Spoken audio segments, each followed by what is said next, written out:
Call the meeting to order, and we'll start with the pledge.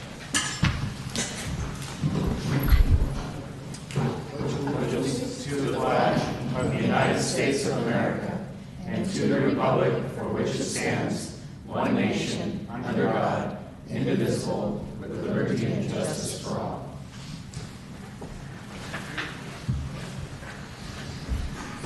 And roll call. First off, I would like to introduce Mr. Isaac Rosen. He is from BB&K. And then we have Commissioner Kennedy, Here. Commissioner Hall, Here. Commissioner Glass, Here. Acting Chairman Hewart, Here. Commissioner Patterson, Here. Commissioner Phillips, Here. and today we have absent Chairman Say and Commissioner Putnam. We want to welcome our newest commissioner, Mr. Kennedy, so we thank him for joining us. So welcome aboard, sir. Thank you. Welcome back to the dais. Okay, we'll start with the consent calendar. Anybody want to make a motion? I'll make a motion to approve as presented. First and second. Call for vote. All in favor? Aye. Opposed? Opposed? Abstain? Absent?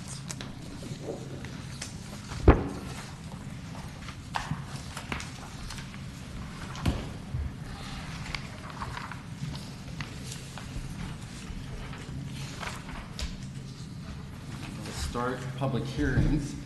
And Amanda, if you would Kick it off? kick off number one, and then I'll open the hearing after the staff report. Okay. Our number one was,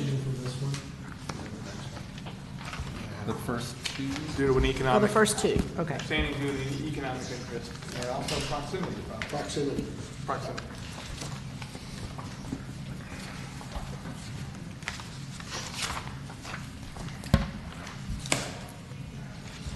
So this is item number two. And then we're. Sorry. Yeah. So this one is a conditional use permit for transient rental at 38 Playa Azul, which is in our Hamilton Cove condominiums. The project owner is Dan Insel. I apologize for this. Insel? Thank you. We do not impose the saturation map on the Hamilton Cove property, so that is not included in this application. The floor plan shows that it is a 3-bedroom and a 3-bath unit. The property manager is going to be Catalina Island Vacation Rentals. This, as you are aware, under our growth policy, we are not allowed to entertain applications for projects that would equate to growth under our growth policy in November and December.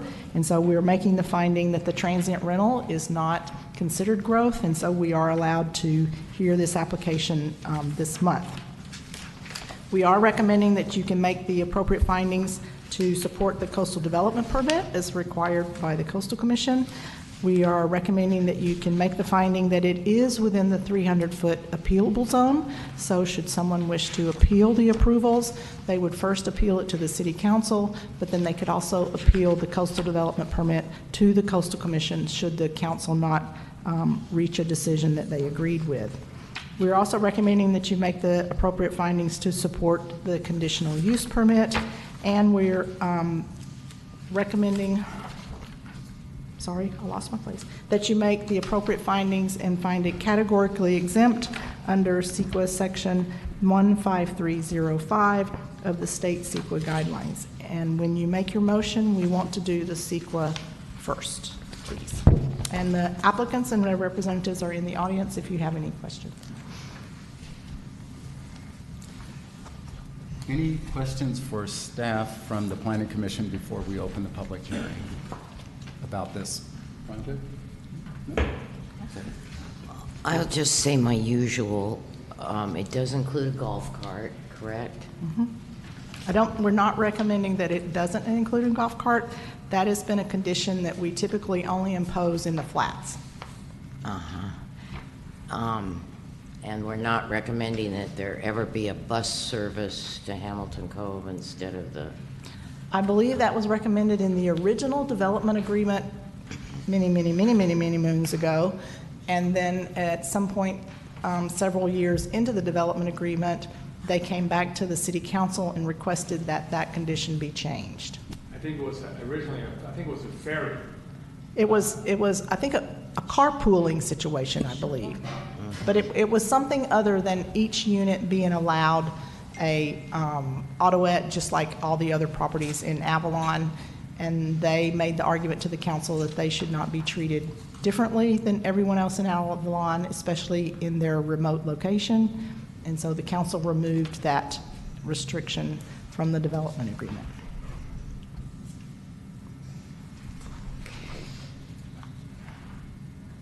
Anything else? You have questions? No, I for do staff? not. No questions, okay. When I open the public hearing, please speak loudly into the microphone if you wish to speak, and give me your name and address, and open the public hearing. Anybody wishing to speak on this, for or against? Going once, twice, okay, we'll close the public hearing. Do I have a motion to, I will make a motion to approve this application pending the 4 recommendations from staff that would include that the property be categorically exempt, section 15305, that the city will adopt the coastal development permit findings and adopt the resolution, and that the commission would include it as a condition that this would have to be renewed by another homeowner if it was sold. pardon me? If the property sells, the 4th condition on the recommendation by staff is that if the property sells, that the new homeowner has to reapply. Okay. It doesn't go with the property. I'll second that. Wait. No, wait, you can for discussion, doesn't- but could you please include CEQA first as Right. the, okay, so that'll be, I rattle off all 4 of those. okay. Okay.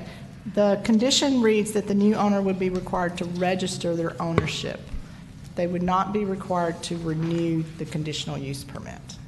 Is that It's what? slightly different. It means that they're going to come in and, if someone purchases the property, they'll come in and let us know that they're the new owner, so that we have the They current. have to re-register. Register with us, right, but it's Okay, not. and that's what you intended. The word That's what I renew threw me off. intended. Okay, that's what And I intended. And one other thing, and I apologize, Commissioner Kennedy, we are recommending that we added one more finding, that it is also allowed under the growth policy. So that there's would be a 5th. So there's a 5th. Yes, sir, So sorry. you're throwing us a curveball. I am so sorry. It's only for November and December. Okay. Okay. So I and- apologize for that. So So shall- I'll amend my motion to include the 5th. Thank you. And you amend your second? Yes, I did. Okay.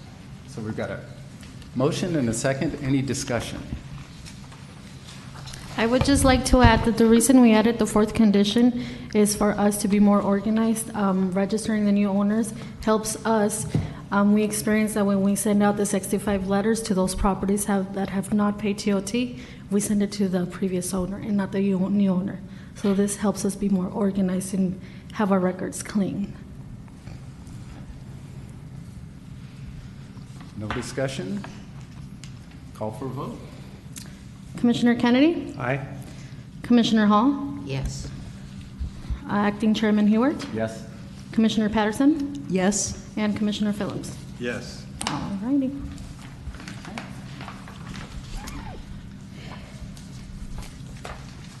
Staff report on item number 4. Okay.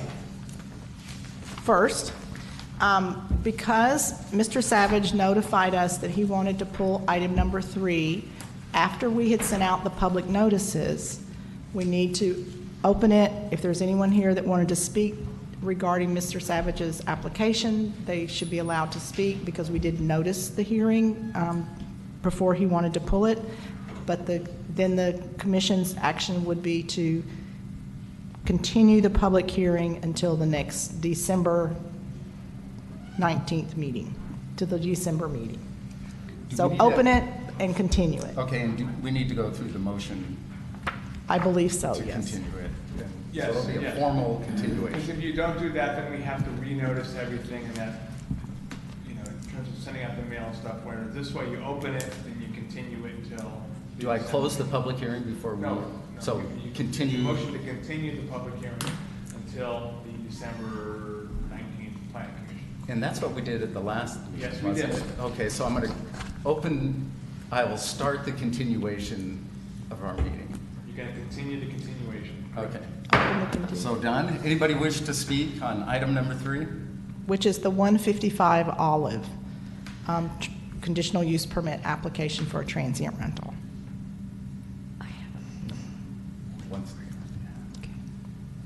Okay, so I'm going to discontinue the discussion Correct. there, so we can, Oh, I was just, because I know there are people that are concerned about this and will be there to speak. This is probably not the most convenient date at Christmas, but they will be allowed to object or turn in petitions or, Certainly, they can drop a letter or a petition or whatever off at City Hall. They can email me their opinions, and we will either include it in the packet, or if we receive it in a timely fashion, or we'll read it at the agenda. I think one of the concerns we had was that a previous petition that was signed about a different application, I'm not sure we can accept all of those signatures on a new application, whether they would need to resubmit that. okay. But they certainly can provide us with their objections. They would not necessarily need to be here in person. And we've already received, I think, a couple of letters about it. Okay. Eric, I got to make sure this person that just arrived. Yeah. I'm thinking that was the person that just arrived, and she may be here about this item. did you, someone just came in to the audience, and we're talking about item number 3. We're right in the middle of it. Is that anything you wanted to talk about? And that's on Olive Street? Yes. Would you like to speak to it? It's being held over till next month, so you could either speak today or on the 20th. Does it make any difference if I speak today, since it's going to be held over? That's up to you. They will not be taking action today. Yeah, we're not going to, all we're going to do is continue as we did last So we'll just put month. it on the record. Correct. Yes, ma'am.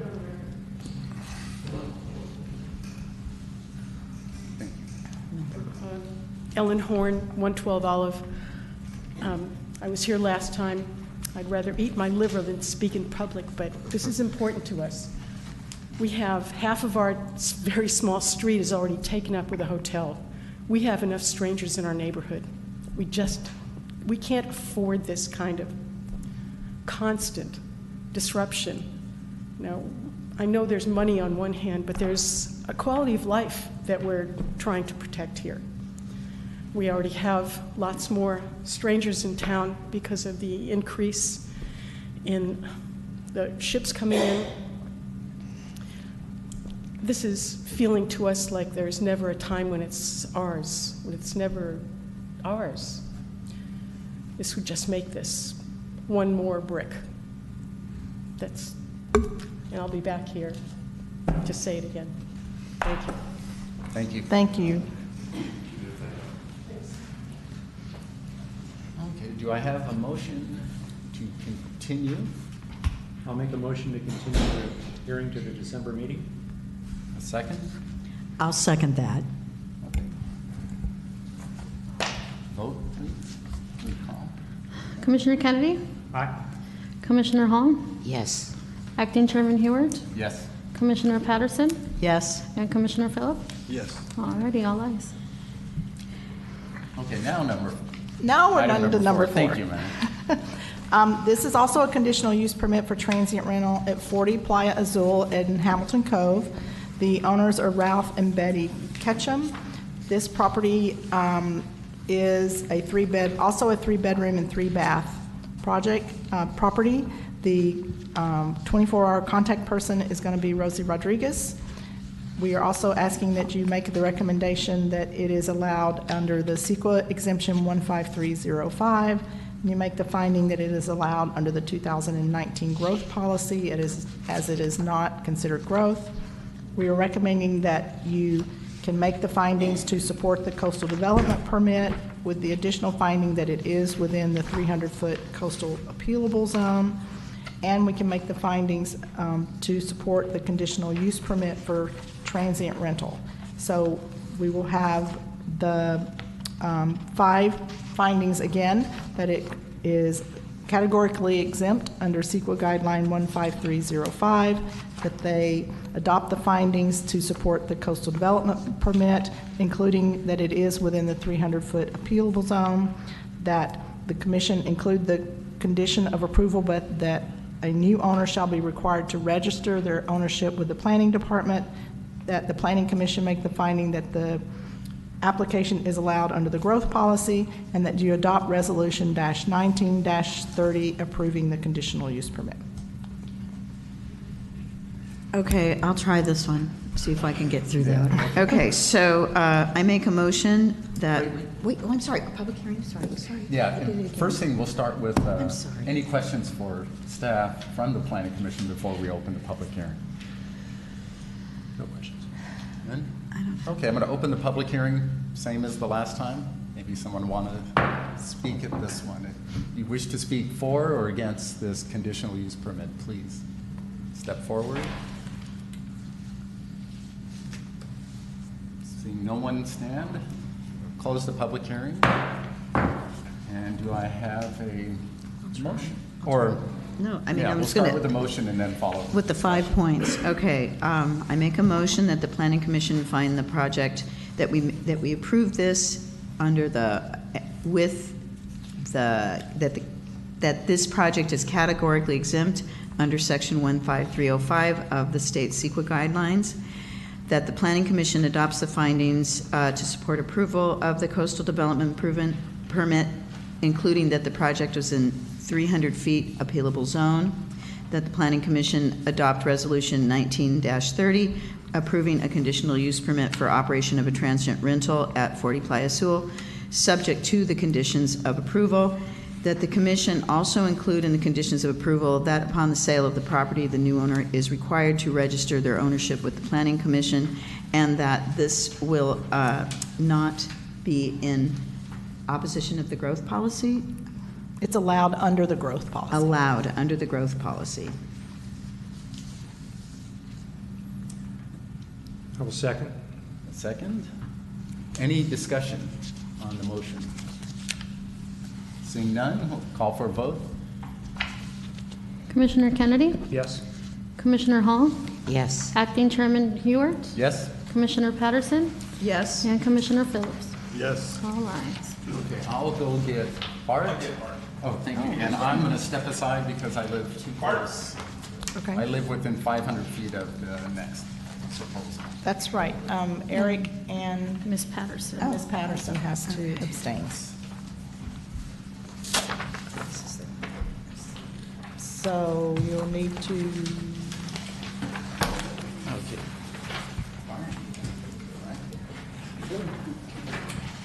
Hey, Bart, run this item. Oh, really? Is he leaving as chairman? Bart, he can hand the gavel off to Bart. Okay, Amanda.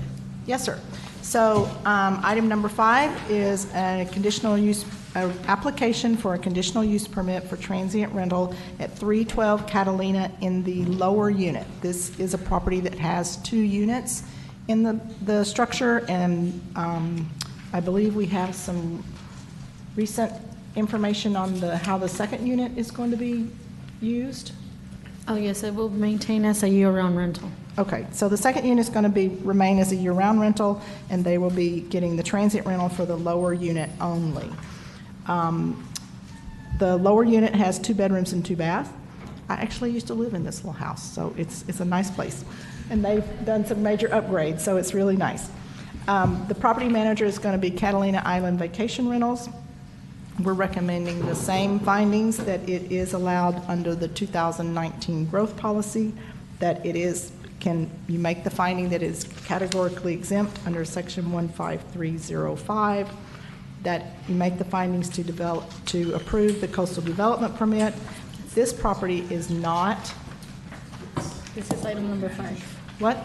not item number 6. We have them abstaining from the wrong one. We have them abstain for the wrong one. Oh, I know, so, It's the Whitley one that they have to you're abstain right, from. sorry, guys.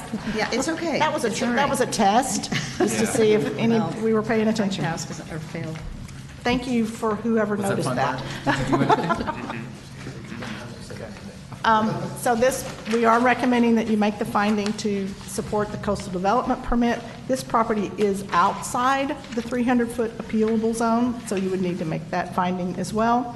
We are recommending that you make the appropriate findings to support the conditional use permit for transient rental. And then we include one extra finding, that the application complies with the saturation criteria as it's currently defined under the municipal code, and that the application is allowed under the 2019 growth policy. And I believe the applicants are here. Just that you recall under the municipal code policy that if it's a duplex and the owner is living there, it is presumed that you would grant it under the municipal code. And is the owner living there?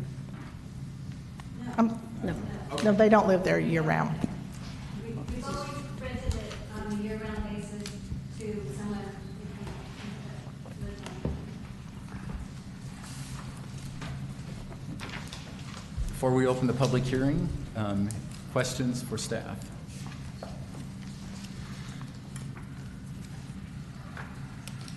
Okay. Seeing none? This was across the street from a recent CUP that was heavily objected to by the neighbors. Is that not correct? The next to Jordan Lake. Do you happen to know that? Yeah, I don't know the address, but the Blackmore, it says on it, Yeah, blue house right across the street. there were like 13, 14 signatures on it that.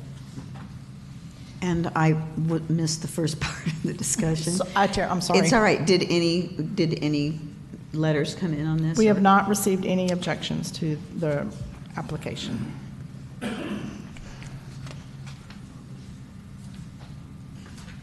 Anything else? Okay. Open the public hearing. Anybody wish to speak for or against? Good evening, I'm Julie Olson, I'm Kurt's wife. Get to and the microphone, Julie. We're the applicant. And I just, first just wanted to clarify that the upstairs unit is a year-round rental, and we've always rented it to someone who works on the island. So our current tenant works for Edison right now. You had mentioned that people had objected to 319.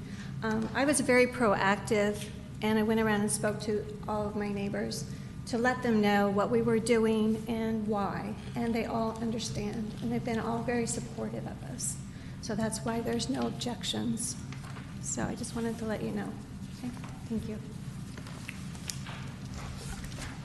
Can we ask why? Yeah.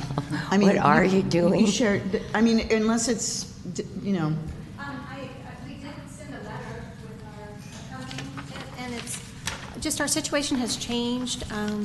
We've had some deaths in our family. Our time is going to be spent more with caregiving and financial support of our remaining parents for the time. Our goal is, and still is, to retire here and to live in the house full-time. How long have you had the property? We've owned this piece of property for 14 years. So for 14 years, you've had a year-round renter in that top unit? Yes. That's great, thank you. Okay. Just so I've got the code here, I just want to make sure we're correct. What the code says is where property contains multiple units, which is more than one.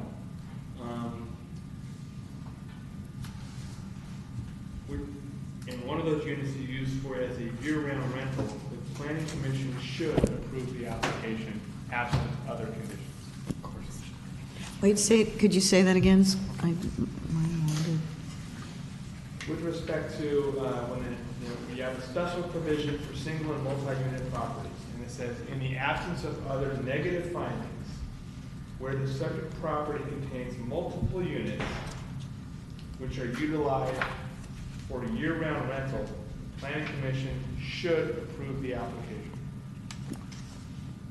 We discussed that a couple months ago. It's one of those hidden things in which says that if an owner has property and they're making it part of it available for year-round rental, then unless you can find other negative factors, the council's policy is that it should be granted. Anybody else wish to speak on this application? Close the public hearing. I have a motion. I'd make a motion to approve. I mean, you provided year-round housing for 14 years, which is more than any of us up here, and thank you very much. I think you should have the right to do what you want to do with your property and for the ordinance, it makes sense. And I'm assuming that your motion concludes or includes 1 through 4 plus the growth. I just want to say that I have provided year-round housing for way more than 20 years. So just saying, okay, all right. No, okay, so, And before we start discussion on this, let's see if we can get a second. I'll second. oh, yeah. Okay.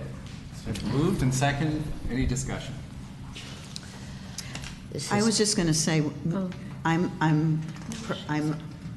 because I listen to the homeowner, no one's here objecting to it, but when I went down to look at this piece of property, a neighbor came out and told us that he was not in accord of this, but I am listening to the applicant and considering the fact of year-round housing, and I'm not objecting to this. I can't get it out tonight, so. I think when you look at the property and how it's taken care of. Yes. They're going to expect the same from whoever's renting it, and I think that would make less of an impact on the neighbors, because obviously it's a nice property. It's really nice. Well, and they wouldn't want to lose a good tenant. Yes, absolutely. I will also like to add that for properties that apply in the flats, we recommend that you do not include an auto-weight vehicle to go with the property, only for owners. I'm not sure if that's something you would also like to add in the conditions. Okay. Okay. And is that, so the amendment's been, okay. And so the Second. Olsons, excuse me, Chairman, and so the Olsons understand, that means that the condition of approval would be that you could not include a autoette to your rental guest. Okay. Any other discussion? And this will also only be applicable as long as they're the owners. When they sell, it would, Doesn't change. No, I think No. it still goes with the property. Ordinance does not change. It's Correct. not- So But it's they a have to land use re-register. entitlement, all the approval goes with the land and the conditions as well. Yeah. Anything else? Call for a vote? Commissioner Kennedy? Aye. Commissioner Hall? no. Commissioner Glass? Yes. Acting Chairman Heward? Yes? Commissioner Patterson? Yes. And Commissioner Phillips? Yes. Okay, this time. Now you Okay, can so leave. that's- I apologize.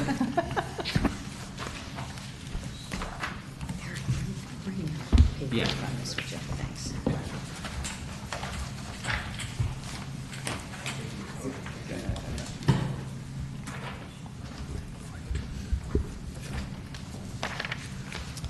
Okay, this item is a public hearing for a site plan for a height variance for the chimney to renovate an existing duplex with 4 bedrooms by changing the flat roof to a pitched roof and by adding an additional approximately 125 square feet to a project that was already approved in July 2019 to add a little over 900 square feet.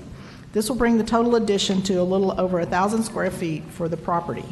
This is mostly a single-story structure that had a flat roof, and they have asked, as part of their renovation, to be able to change it to a pitched roof.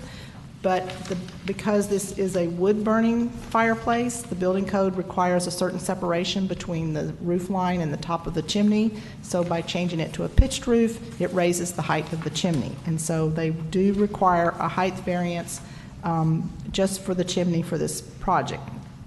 Because it is an existing home and they're not adding any bedrooms, it is allowed under the 2019 growth policy, so we're recommending that you would make that finding, recommending that it would be categorically exempt under the state CEQA guidelines 15301A and E1.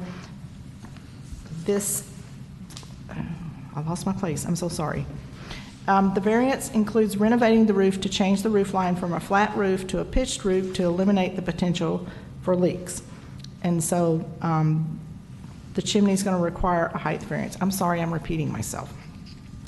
In our municipal code, one of the things that staff looked at is there are certain items that are allowed to extend into a side yard setback. And one of those things is a fireplace bay. So a fireplace up to 8 feet wide and 2 feet deep is allowed to stick out the side of the house into the side yard setback. And so staff was making the finding that the height envelope is almost a type of setback, and having the chimney stick into that setback seemed like a reasonable thing to allow. But you do have to make the findings that there is a measure of hardship for this property, and those findings are in the staff report. So we're recommending that you find it categorically exempt, that you make the proper findings to approve the variance. One of the conditions of approval is that they would have to do a topographic survey to certify the height of the structure and to make sure that this chimney is the only portion of the structure that will extend beyond the height envelope. And we are asking that you make the appropriate findings for approval of the variance and make the finding that it is allowed under the growth policy. And I think there is a representative in the room.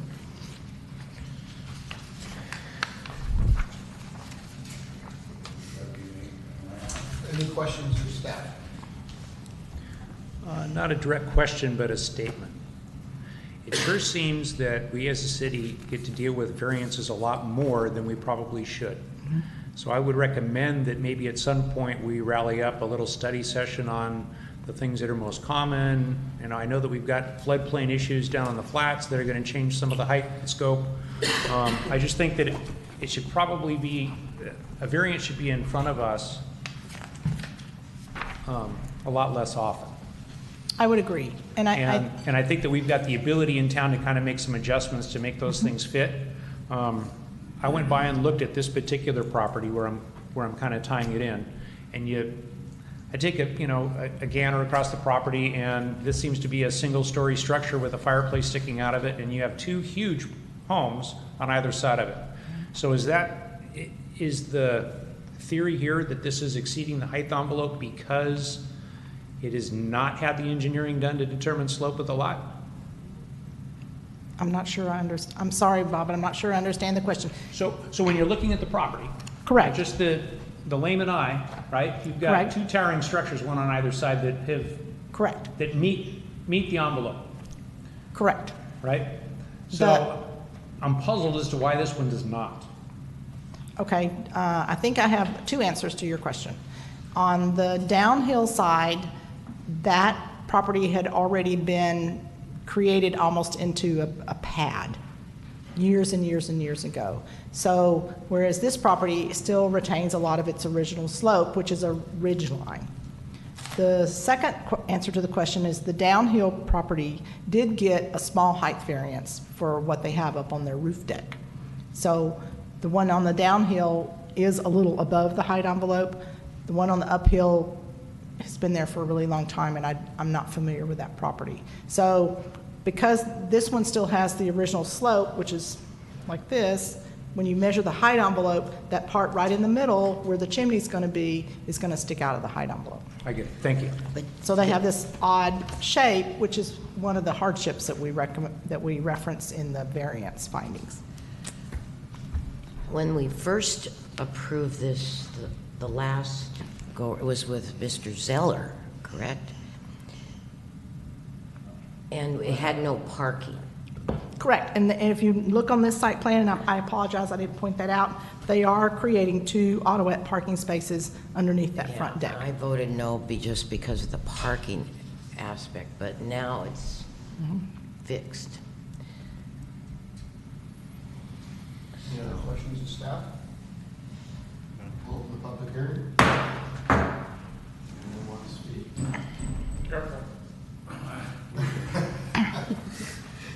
Hi, Pete Edwards, 117 Beetaloo. So these people had these plans all done and applied for the planning commission back, whatever, months ago, and then came to me several weeks before the meeting, and so they went ahead and went through the process and went and got approval for the initial thing, and then after much subsequent discussion, it was sort of revealed that they hadn't really thought through what they were trying to do, and which is why we're here now. And part of it is that they're kind of moving on, and the thing had various levels. It was a single-story house, but it sort of stepped down the back. So we wanted to make everything flat, since it's easier to travel back and forth when you're aging, and have a pitched roof so that it looks better. And the only pitch we could really get is about 2 3/4 and 12 pitch. It's a fairly flat pitch, but it gives it some interesting, little more interest from the inside. And so in so doing, it caused a need to have the chimney stick. The code is 2 feet above 10 feet away, so it has to be basically 2 feet above the ridge. So we felt that since it's some 20 plus something feet lower than everything else around it, that we didn't feel like that was some huge request. Which is another thing, if I understand you right, you want this to be surveyed to make sure that it's within the height envelope? Correct. So since we're adding about 3 feet, is it something we could do with John and just display to him and the building inspector as opposed It's to? up to the commission. Pardon me? We suggested it as a condition of approval. The commission could choose to change that condition. They can deal with that? The commission can change the condition if they approve it. Okay, I mean, I'm just thinking I could show John what it is, and they could, I mean, it's just a survey is kind of pricey, and it's already in a huge hole, and the top of the roof will be probably about 3 feet above the neighbor's driveway. So they're going to look right over the top of it standing in the driveway. So, I mean, if that's part of the deal, then that's part of the deal. But, and then they've added a couple autoet parking spaces underneath the deck and extended the master bedroom out, whatever it is, 5 feet or something, so that it'll actually work. And that's kind of the extent of this particular proposed project. My suggestion would be to the commission that if you are amiable to making that change to the condition, that you would revise it to be that they would work with the building official to ascertain that the height of the house is, that the ridge line of the house is below the height envelope to the best degree possible. Thank you. And if something goes wrong and it's not, and then I'm just thinking of the decks that were put on Well, the, then I would have no choice but to disembowel myself in an honorable fashion. Well, what I would do is before we start is take him over there and show him what we're doing, and if there's some disagreement about that before anything well, gets done. I was just thinking, were the neighbors noticed on this? Yes, there was a mailing.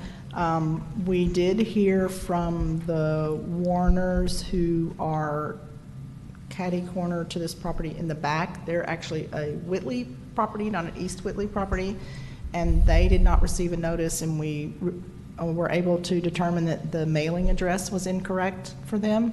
So about 4 p.m., I emailed them the plans and showed them what we were doing. I didn't hear back from Leslie, but it was pretty short notice, but I don't think they're here, so. I went and looked at the property. It looks to me like the chimney is going to be 1 foot 10 inches over the height envelope. Is that correct? I think it was roughly 2 feet, so yeah, that sounds correct. Yeah, 1 foot 10. The chimney? Correct. Yeah. Because that's the only piece that looks like. I mean the whole roof is being raised by, say, approximately 3 feet, and the chimney would be a little bit, have to be raised a little higher than that. Did this get to be a duplex? I'm sorry? When they renovated it, the house existed as a duplex. They had initially talked about removing the kitchen and turning it into a single-family residence, but then they reconsidered that, and they're retaining a small second kitchen. But when you look at the floor plan, it's all connected. I don't think there's a separate entrance. So no duplex. It has It two is a kitchens, duplex. so it is Oh, it is considered a duplex. It is and will be. And I think it's designed in a way that they could very easily lock off the Right. rear and retain the front master bedroom and Right. primary living area.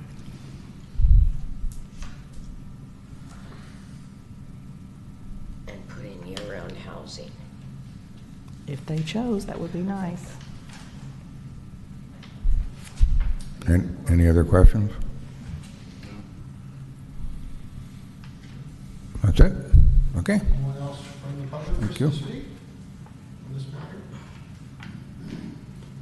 Close the public discussion amongst yourselves. I just think the parking is critical, and I imagine it's 2 golf carts? Yes, ma'am. Amanda? Because the fire, the house did catch fire. Oh, I didn't know. On that original owner, I think he was in his 90s, and it was a heater, and they had to go in and get him out, and it didn't burn a lot, but it was in the basement. But where are you going to put fire trucks on East Whitley? And there are always more than one, and so I just think that those little golf cart The little carve-outs, Yeah. outlook Yeah, the golf cart carve-outs. spaces. Yeah, those are all on city property. Yeah, that they might need to be used in an emergency, and if they're filled with golf carts, that's gonna be tough. And when I spoke to Mr. Van Avery, they do not currently live in the property year-round, and so they would have to have off-street parking for their vehicles. And so I think that was part of the impetus to create the off-street parking spaces. And remember, this is only a consideration of the height variance. Oh, I agree. So what you can consider is just the height variance. Everything else is not related because that would be something that's not before you. It's just the height variance and conditions related to the need to go 1 foot 10 inches. Well, they're also adding a small amount of square footage to the property, and that's on the application this evening as well. A little over 125 square feet between the 2 bedrooms. And then Sorry. that changes the parking concept, right? If it's. No, they're still double. it's a duplex. They're allowed 2 autoettes. They're providing 2 off-street autoette parking spaces. I'm sorry, does that make sense? They're just doing this on their own, correct? I'm sorry? They don't have to do this, they're just doing this on their own. This project, I don't believe, would trigger the off-street parking, but because they don't live here year-round, they recognize they need off-street parking, and so instead of trying to utilize the turnouts, they are going to provide some parking. They're doing the work on the house anyway. It was an opportunity to make that accommodation for themselves. Did you say something about sprinklers? I did not mention it, but I believe that is going to happen as well. Yeah.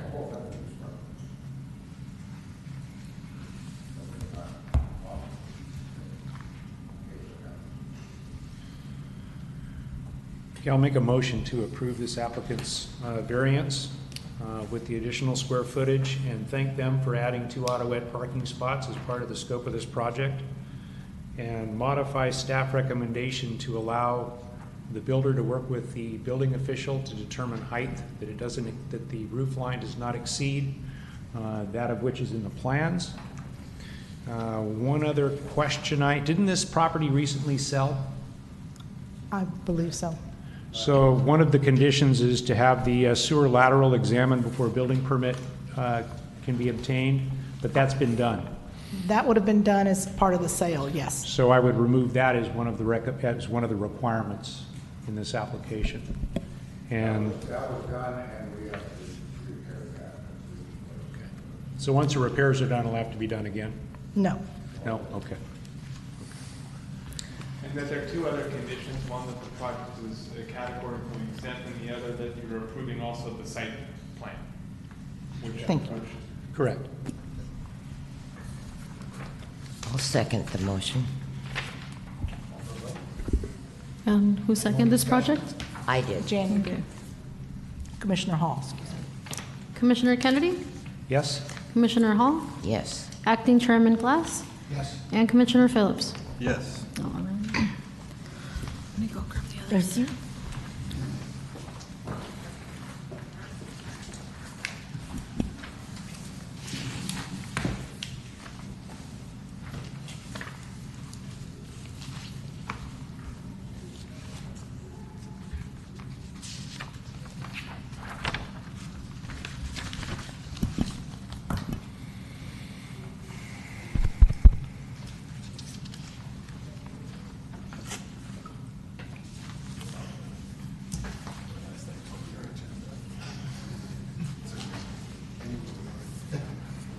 That looks like what everybody wants.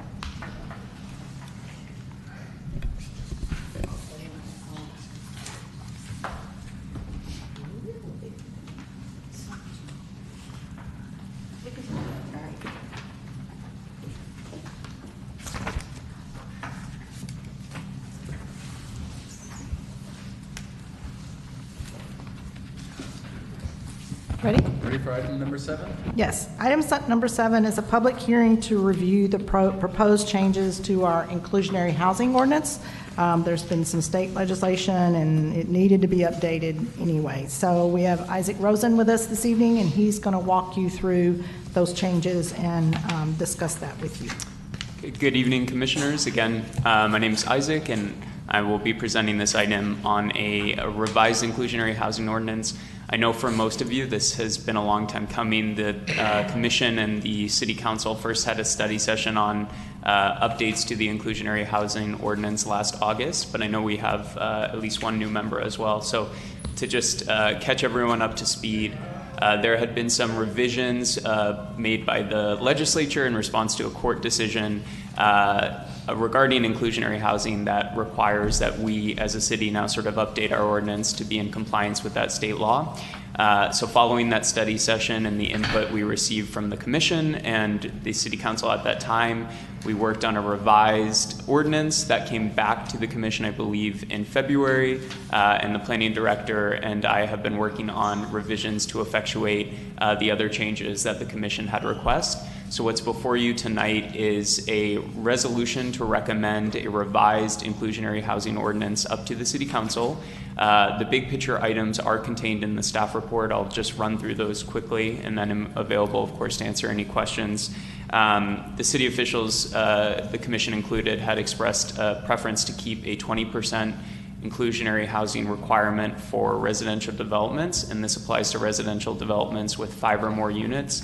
That's for both purchasable and for rent residential developments. So 20% of those have to be built as inclusionary units that are subject to certain affordability covenants. So that is a change that was not a change, that's a continuation of the city's existing requirement. It does mean the ordinance will go to the state Housing and Community Development Department. They'll take a look at it because that percentage is over 15%, but that had been the direction from the Council and the Commission. Another change to this ordinance is alternatives to building inclusionary housing. So we are required to offer that developers for these projects of 5 or more units have some alternatives as opposed to building whatever 20% affordable. And so there are several alternatives. What we did remove at the request of city officials was an in lieu fee. So that's no longer an alternative. The existing alternatives include building the inclusionary units offsite, a dedication to the city of land, taking transient units that are in the market and moving those over to affordable covenanted units. So the idea is that there are alternatives for a developer who wants to build a housing project with 5 or more units, but that will still result in more affordable housing. And again, this comes from state mandates that came down from the legislature in recent years, which is sort of what led to this revision. And then the special thing for Avalon is we have allowed people in the past to just give the city money in an in lieu fee, but that doesn't immediately create housing. So now what we're doing is, we're requiring if you do these things, you're going to actually have to create housing or give the city land for housing. So it's immediate rather than putting it in money and maybe it sits there and gathers interest for decades. And I've got a question. Go ahead. With the land, I'm assuming, or especially the land, but all these conditions, when they're presented as an alternative, does City Council get a chance to review it? Because I'm thinking some land is better than others for housing. Is there a process built in? You review it. It comes before the Planning Commission. Okay, so we can make a determination whether or not it's actually appropriate for housing as opposed to something else. So many of the discretion, to echo Scott, a lot of the instances where there is some degree of discretion within the ordinance, the ordinance is written so that at the time planning entitlements will need to come before city officials, there'll be an opportunity to review it. But we are sort of codifying some of these state standards for affordable units under this covenant for affordability that's been a recent revision by the state. Another recent change, and I just want to hit a couple of these before we sort of open it up, and this is new since the last time this was before the commission, is the planning director and I have been working on how to handle new commercial development. That was something that came up in a past discussion item for this, and so we've inserted a definition so that new commercial development, this is a quirk that's specific to Avalon. It's not a state mandated requirement that commercial development come in and build housing for employees, but we do have a requirement existing in our code that we're trying to sort of clean up a bit that says if you're a new commercial business and you're going to have peak season employees, you need to have some degree of corresponding housing that's provided for them. And so we've inserted into this ordinance a definition of commercial development that says when a new structure is being built that's going to require city entitlements, there'll be some component of affordable housing requirement, or if it increases its footprint, an existing business by 50% or more, or if a residential structure is being converted into a commercial business or facility, then we have language in our code that requires a affordability inclusionary housing requirement in consultation with the city's planning department. And again, many of these items will come back to the city officials because they'll require entitlements, but we just want to codify some of these standards for affordability. And importantly, too, you'll notice in the packet there is a set of implementation guidelines. At the time, the city officials, both the commission and council first, heard this item. Our colleague Elizabeth Hall was here to sort of talk about what we wanted to do to bring the ordinance into compliance. The existing City of Avalon ordinance has a lot of standards and enforcement mechanisms and things that we think can be handled administratively as opposed to codified, so that we don't need to come back to the City Planning Commission and the City Council each time in terms of how to implement these inclusionary housing guidelines. So there is language that is taken from the existing ordinance and moved into implementation guidelines that are handled administratively. So those are sort of the big picture items. Attached as the ordinance, attached to the resolution that would, if the commission is amenable, recommending it to City Council, includes the existing ordinance with all the changes that have been made in red line and a number of sections that are being removed because they've been placed in the implementation guidelines. You had mentioned something about trying to do that check with, was it the county or the state on the 20%? You said the law was 15. So, Going higher?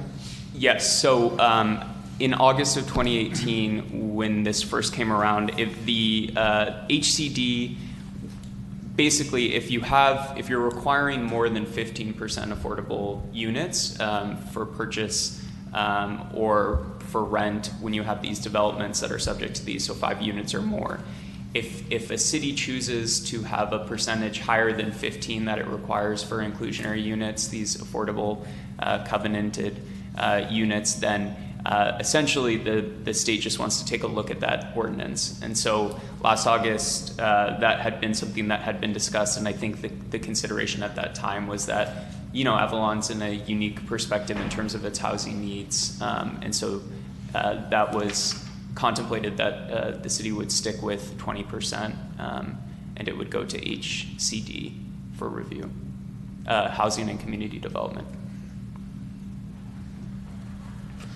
I don't have a problem with the 20%. I just wonder if it's going to stop people from building stuff and you get nothing.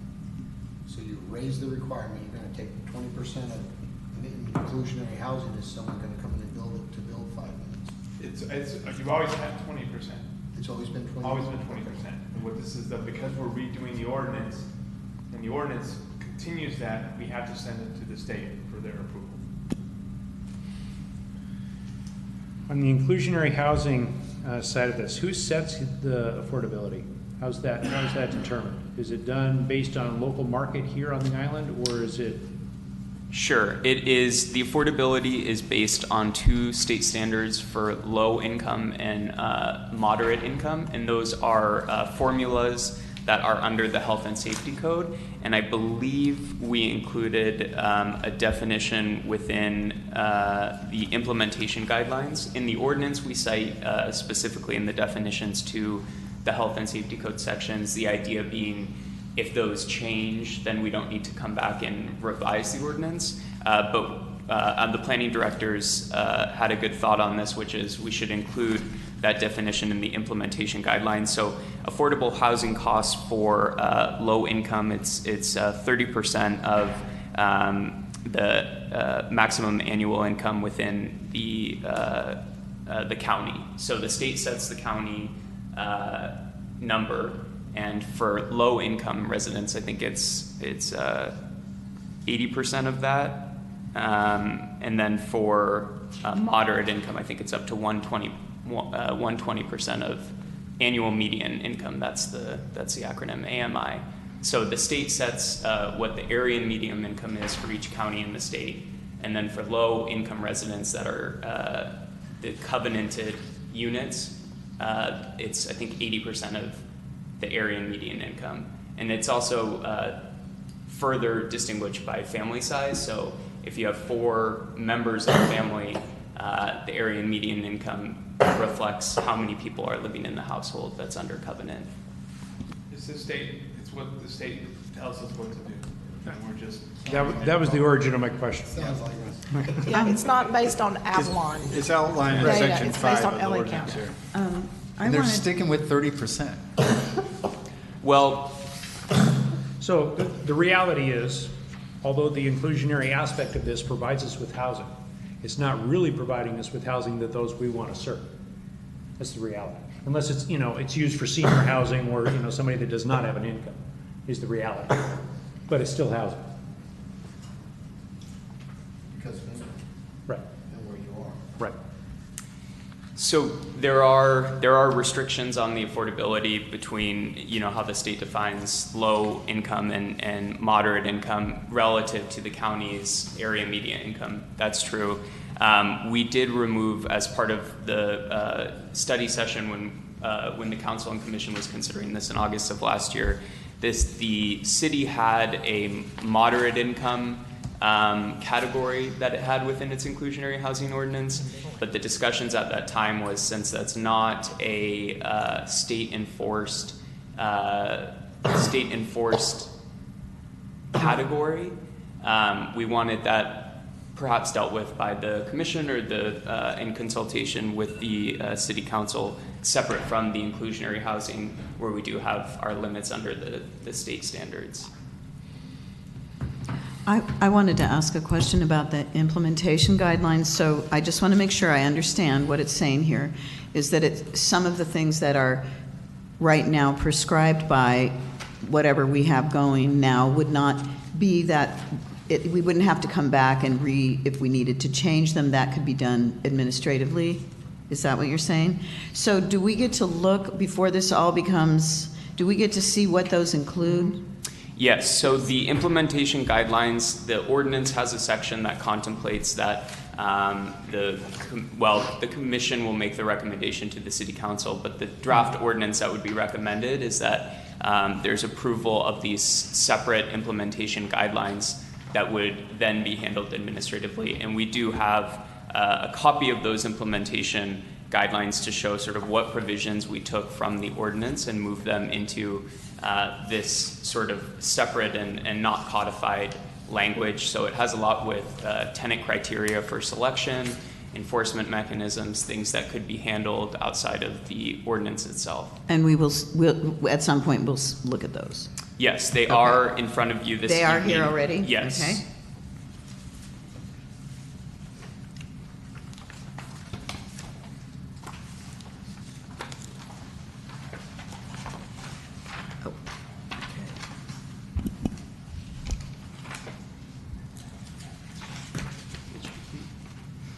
Oh, here they are. Yeah.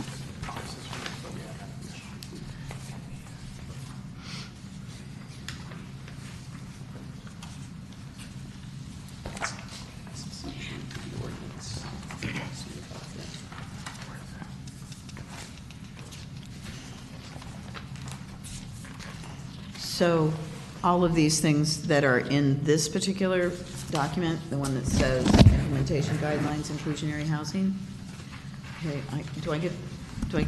I want to say, I have to say this, I did not comprehend that that's what this was saying. So I don't know if this is, we are making recommendations to the council anyway, correct? Correct, and I think if there's concerns about, the ordinance is drafted so that there's red line revisions to the codified language, but the ordinance is also drafted to say that the recommendation and what council would ultimately approve is the administrative enforcement of the implementation guidelines. So the commission's free if they want to ultimately make a motion, if they want to spend more time with the implementation guidelines or think through the idea of having those separate and not codified.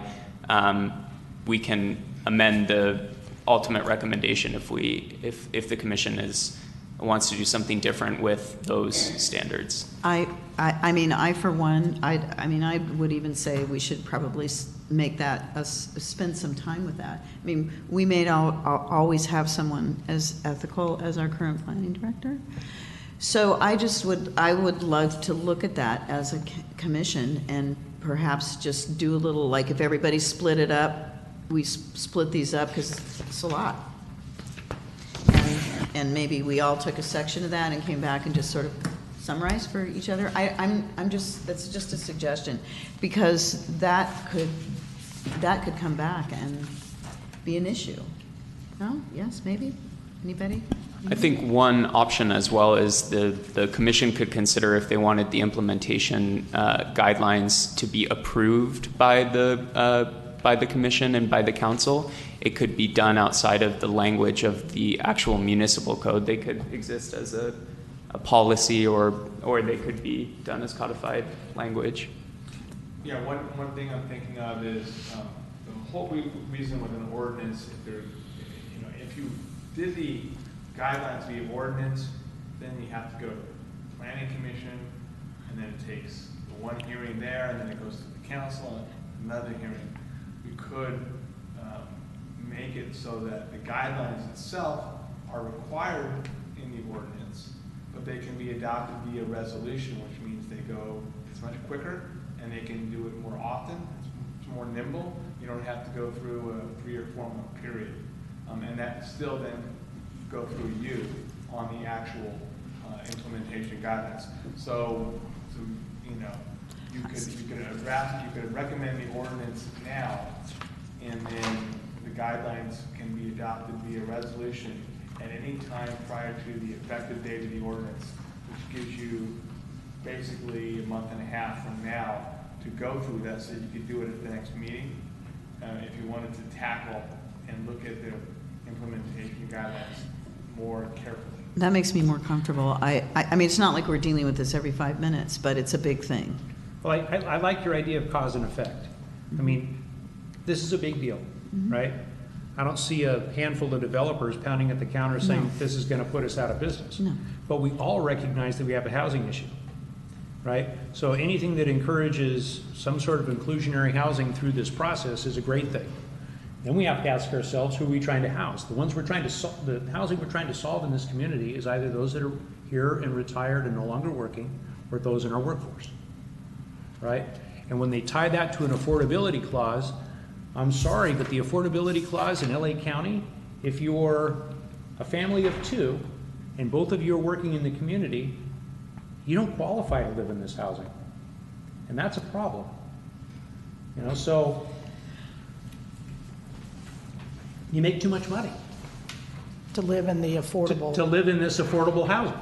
So we need to tie this either to a new number or rethink the formula so that it's considered inclusionary workforce housing or some way of changing the apple. You understand where I'm coming from, Scott? Yeah, and the state's So- gonna say tough.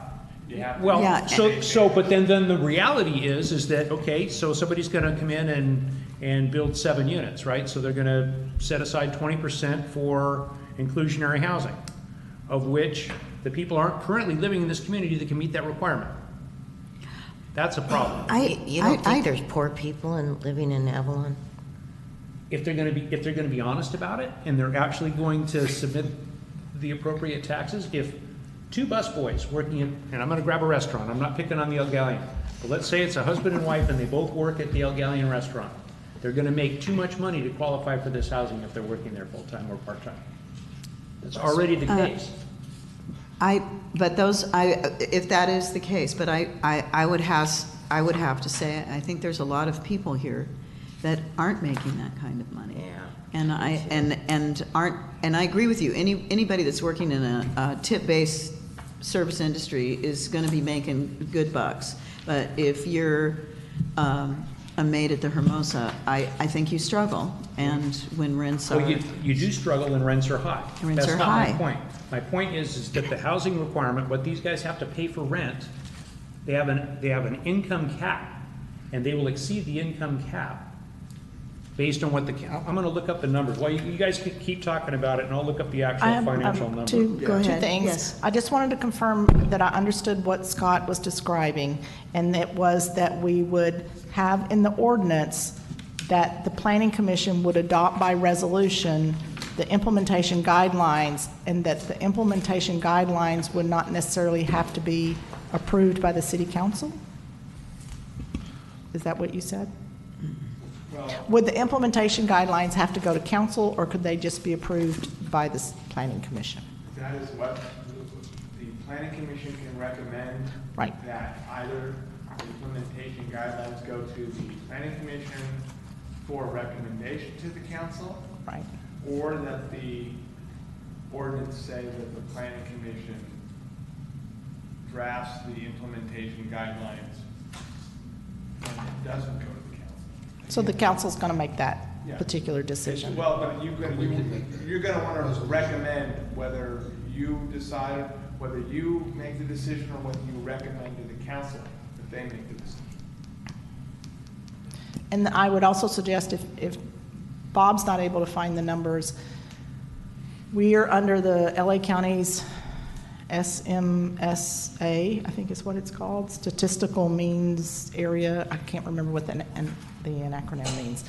But if we're going to bring back the guidelines for further discussion, we could bring those income brackets and provide those as well. So that at least you know when we're talking about very low, low, or moderate income, you know what the span is for each family size. this was spoken of at council, but I cannot remember the figures. Right. I think Elizabeth may have provided those at one of her previous presentations. Right. So, I mean, I would feel more comfortable I think Commissioner Kennedy would feel more comfortable if he knew those figures, and I'm not quite sure what you're explaining there, but it would seem to me that either what you're saying is either implementation guidelines would have to come back to the commission or go directly to the council for approval on any kind of project for inclusionary housing that, I don't. So the ordinance is basically gonna set what the rules are, and these are state law driven and what you've previously done. Right. Then in order to implement, in other words, how are we going to actually enforce the ordinance? Right. Okay? And we have guidelines drafted for how to actually enforce these requirements. And over time, those may change. You may learn it's difficult to enforce, it's easy to enforce. The state may say, hey, you've got to have these new rules in terms of how you enforce your inclusive housing. And so then the question is, when you're actually looking at how you're going to make this work, do you want to have those guidelines ultimately approved by the council with your recommendation, or do you want to say, we ourselves are going to draft and approve the implementation guidelines, period, and it doesn't go to the council? So it's your choice as to what you want to recommend to the council. Do you want to have them have the ultimate say on the guidelines on how to implement this, or do you want to recommend to the council that, hey, we're the people dealing with this every day, we're the ones that have to hear these, we can go ahead and have these guidelines.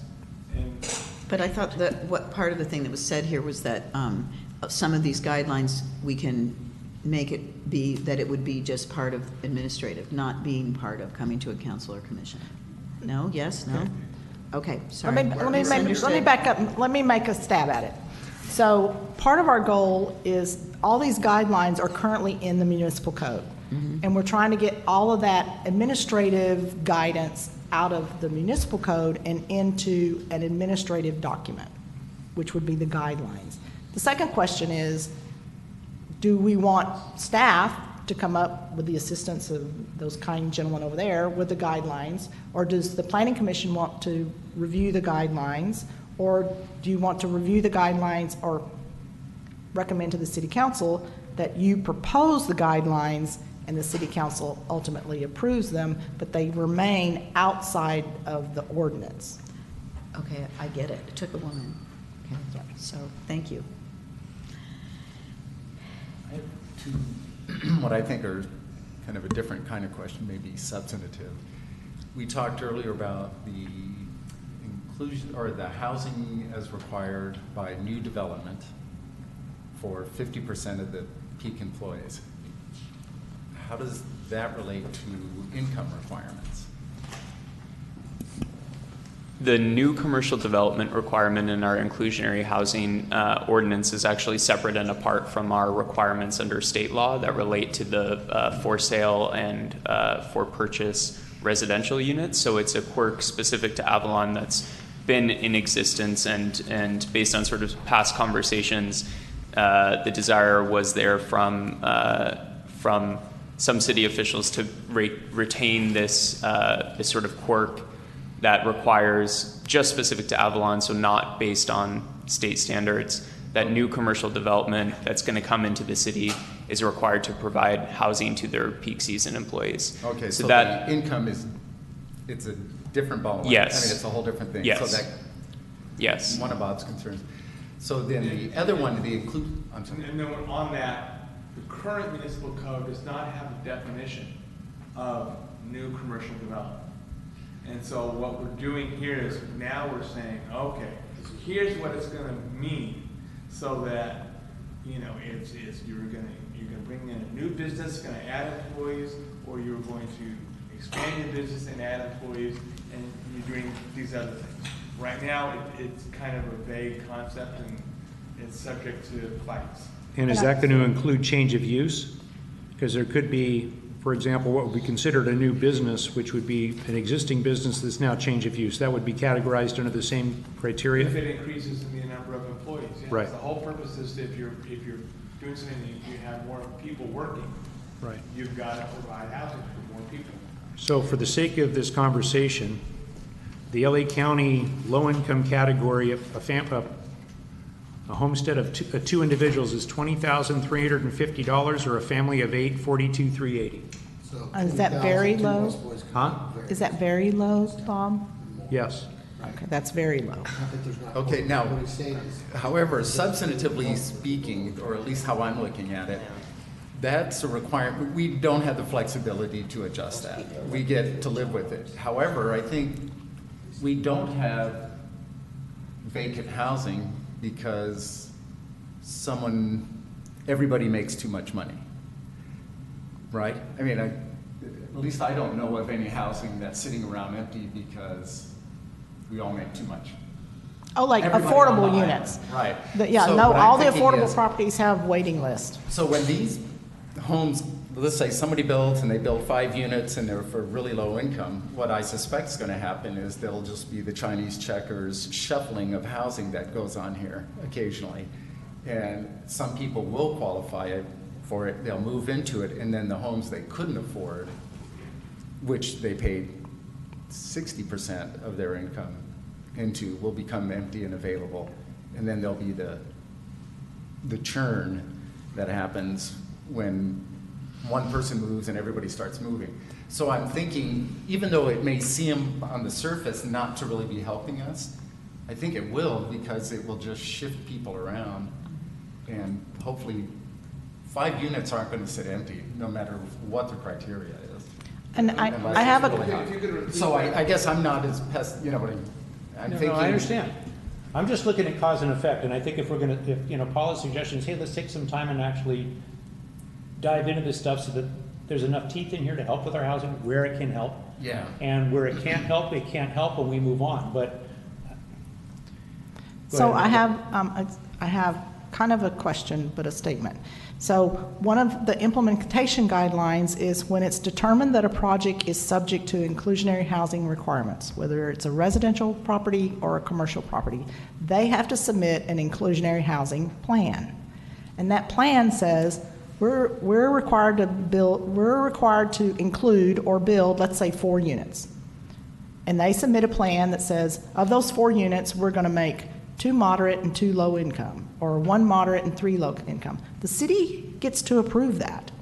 And I think the city can dictate which income level. My question to the legal staff is, does the state tell us what percentage of the units have to be in a particular income category?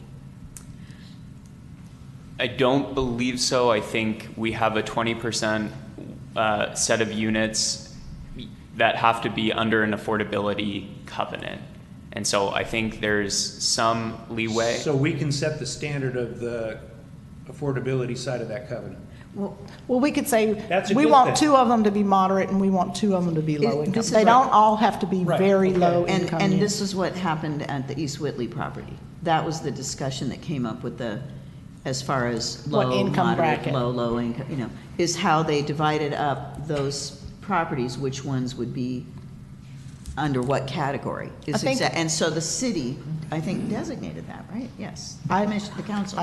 Maybe, I don't remember. I think they did. But I think if the city was having thousands of these units built, which would be just fabulous, and we were saying they can all be moderate income, and we weren't in an equitable manner trying to cover all the income brackets, then we could maybe be subject to challenge.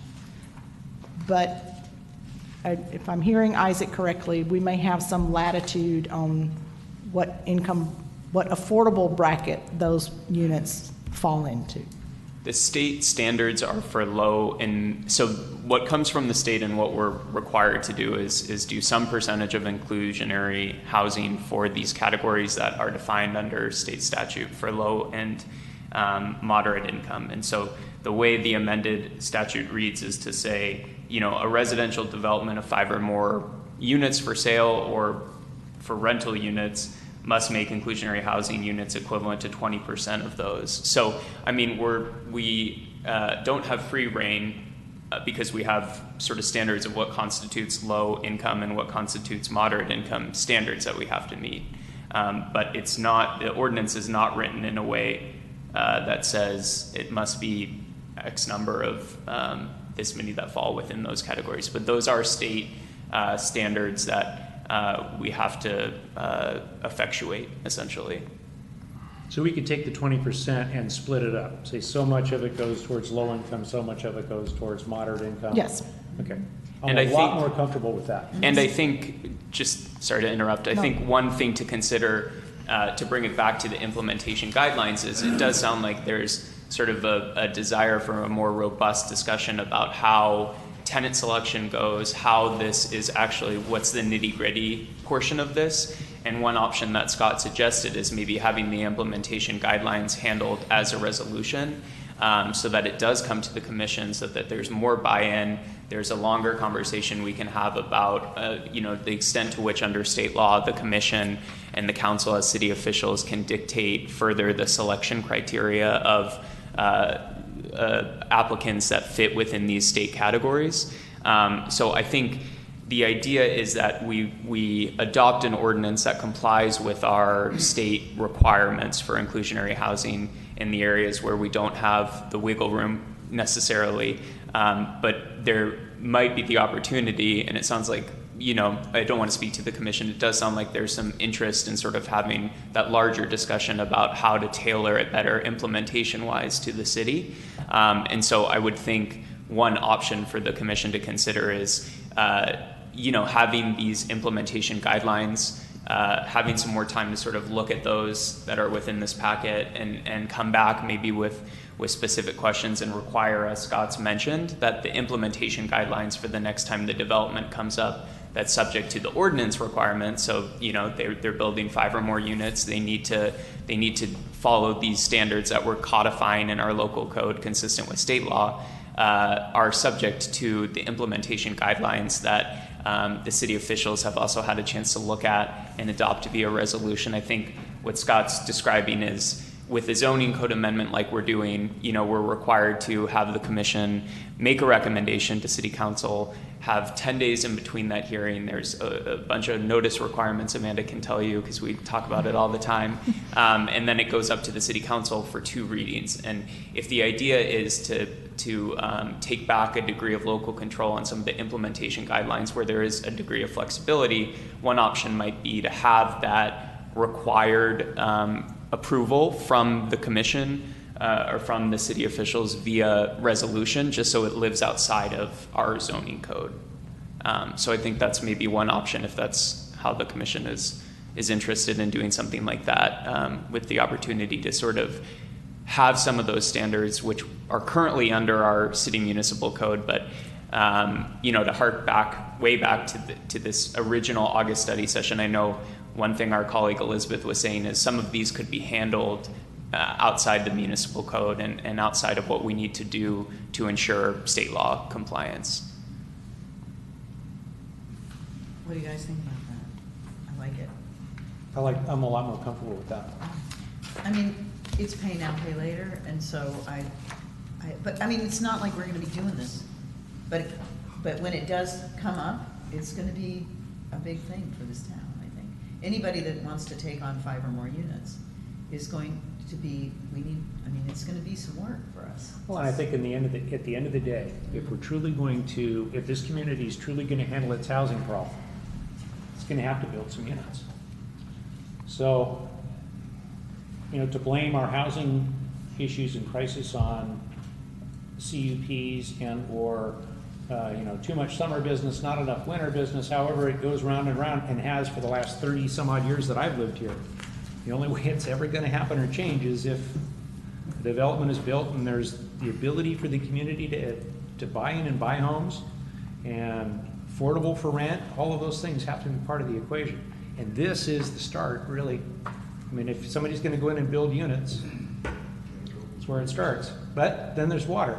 Right, there's all the other peripherals that go with this, every other thing, all parts of the infrastructure. So it's such a hard question, and I think, I mean, I agree with you. I mean, just the simple fact of the matter, the population has increased and the housing not much.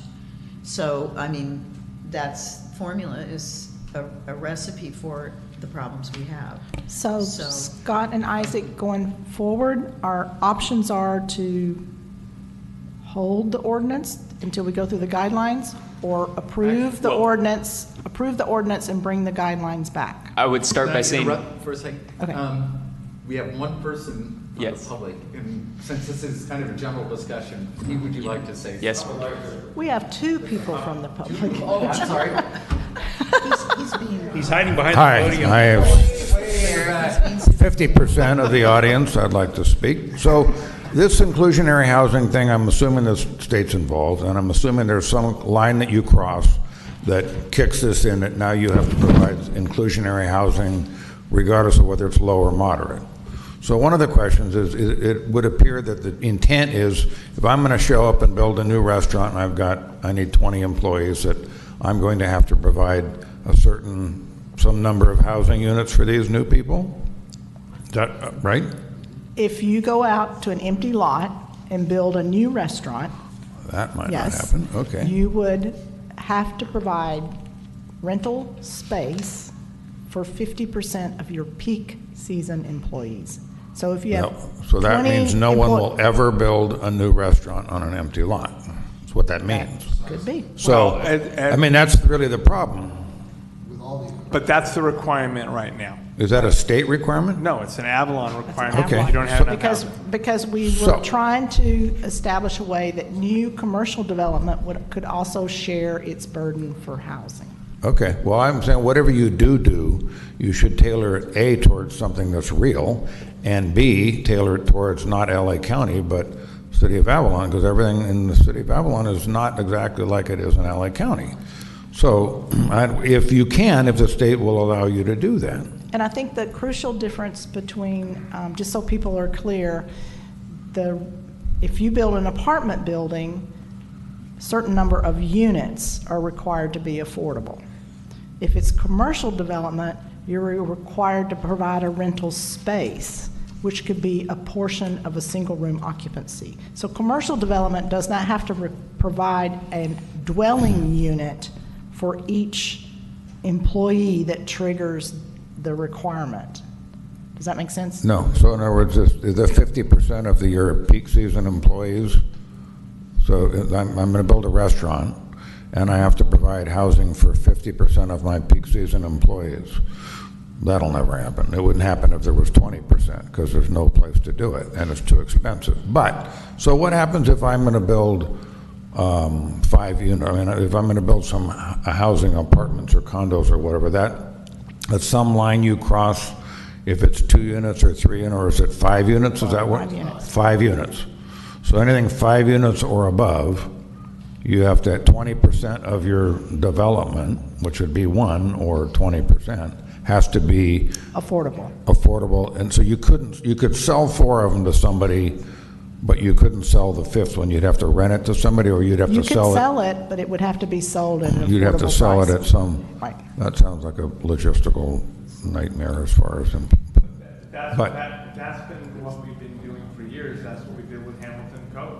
There was a requirement that 50% of the units in Hamilton Code, they have to either have it be affordable up there or provide affordable housing elsewhere. And that's what they did with Burke Park in Triana. no, I understand that, but the implementation is not necessarily, I don't know that it's been all that effective, and it's setting yourself up for a police work job that, so, I mean, all I'm saying is whatever you do, you should do it that it makes sense and actually tailor it toward the City of Avalon, not the County of Los Angeles. Oh, well, that I agree. Again, the affordable housing part of it, that's required by state law. The new commercial development, that's Avalon specific, not tied to state law, not tied to income requirements. So if I have I mean, the idea is that if you have more of a load, you have to add some housing. So let's say I have a restaurant and it doesn't do all that well, and now all of a sudden I'm doing really well and I have to hire 10 new employees. That, it would not trigger it unless you expanded the footprint of the business by over 50%.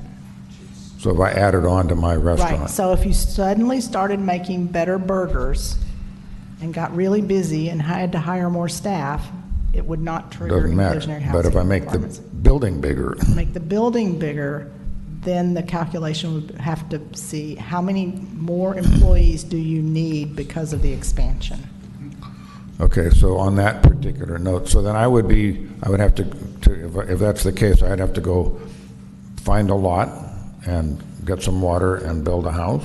Or build you some could units? buy, if, let's say if you needed to provide 3 rental spaces, you only needed to address 3 employees, you could buy a 3-bedroom house that's currently in the transient market and turn it into year-round, and that would satisfy your inclusionary requirements. Or you could rent an apartment. You could take an apartment and just say, I'm going to rent. Well, that's No, not providing that's not any in new there. housing in the community. No. I mean, The that's point what I'm is saying, is that this is we not, want to all I'm generate doing is more taking housing year-round from housing. somebody else and renting it to my people. Or Well, renting- that's, Mr. Campbell misspoke. You can't. I thought the intention was to transient develop unit. new housing that doesn't Right. exist. We want new year-round, whether it changes from transient or it is a brand-new unit. You can't kick somebody out and then put your employees in there and. Why, that's not, so, Transit units you see on the market all the time, too. sounds impossible, but, okay. Thank you. Scott, I have a question. Anybody else from the public who would like to speak? I recognize. I think he's Okay. waiting for the next I one. see a nod in the no. So. Has LA required a living wage at this time? Or the state, or? I'm not familiar with any countywide living wage. I know they do update their, again, not to hark back to, the point that we're trying to sort of nuance a bit, but the area median income is updated annually, but to my knowledge, I'm not aware of other standards pertinent to inclusionary housing that relate to wage and livable wage. One thing I would add, and I think Amanda sort of mentioned this, and I know we've had conversations about this as well, is there's, since the city has interest also in housing that may fall outside of these state standards, there's an opportunity to do that and handle that potentially as a separate item, and potentially with more discussion among city officials. And maybe part of that is if the commission wants to take the implementation guidelines somewhat separately and have an approval process, but we can discuss alternative methods to try to stimulate housing that maybe isn't under these affordability covenants, but we do have some, we lack some degree of local discretion a bit as it relates to the specific affordability covenants specific to these developments, which is true of any municipality in the state who's subject to these same requirements when a developer wants to come in and build more than 5 units.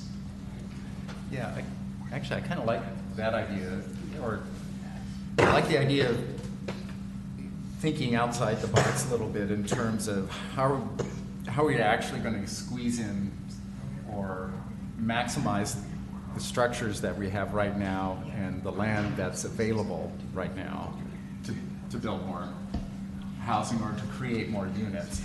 Because this, we have a history and we're refining it in terms of the employee inclusion, and then the other process is what the state is requiring. So substantively, I see what's before us is making a little better and a little clearer what we already have, and then implementing what the state has asked us to have, and making it a little more clear and adjusting it for us. But there's also the accessory unit or mother-in-law unit, and there's a lot of other little things that are starting to happen. The that ADUs. I think might, if we spent time on that, we might actually be able to get a couple units a year, or, Yeah. you know, and. Every bite of the and be apple, willing to every bite of jump- the apple will help. Right. Um, So I like that suggestion. So The I'll make, ADU situation, I mean, that has, I don't know if we've had any, I think That's we on the have. agenda.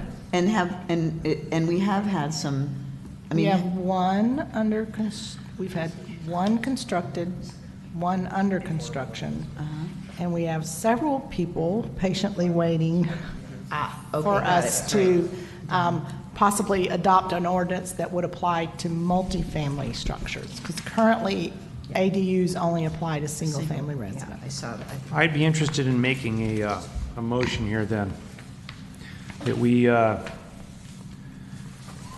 approve this resolution to revise Chapter 11 and 17 of Title IX and move this on. Ordinance. Sorry? Excuse me, never mind, sorry. And move this on to the council so that it can go through its two-meeting process and have staff come back to this council or this group to develop an implementation guideline. So we could actually look at the guidelines and spend some time going through it to get that side of it handled with staff. Yeah. We Is have that- a second? Second, fine. And just, we just looked at the ordinance, and the rental space created by new commercial development currently does say that it's gotta be affordable. Does it define affordability?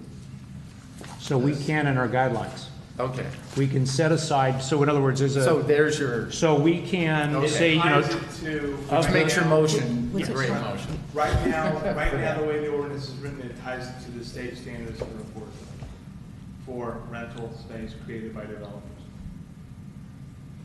So you can't. So we would want, now can we adjust that in the implementation part of it, or do we have to You do? have to adjust it, if you're referring to that in the ordinance, then you have to adjust it in the ordinance. Okay, so do you want to modify your? yeah, let's motion? modify it in the motion.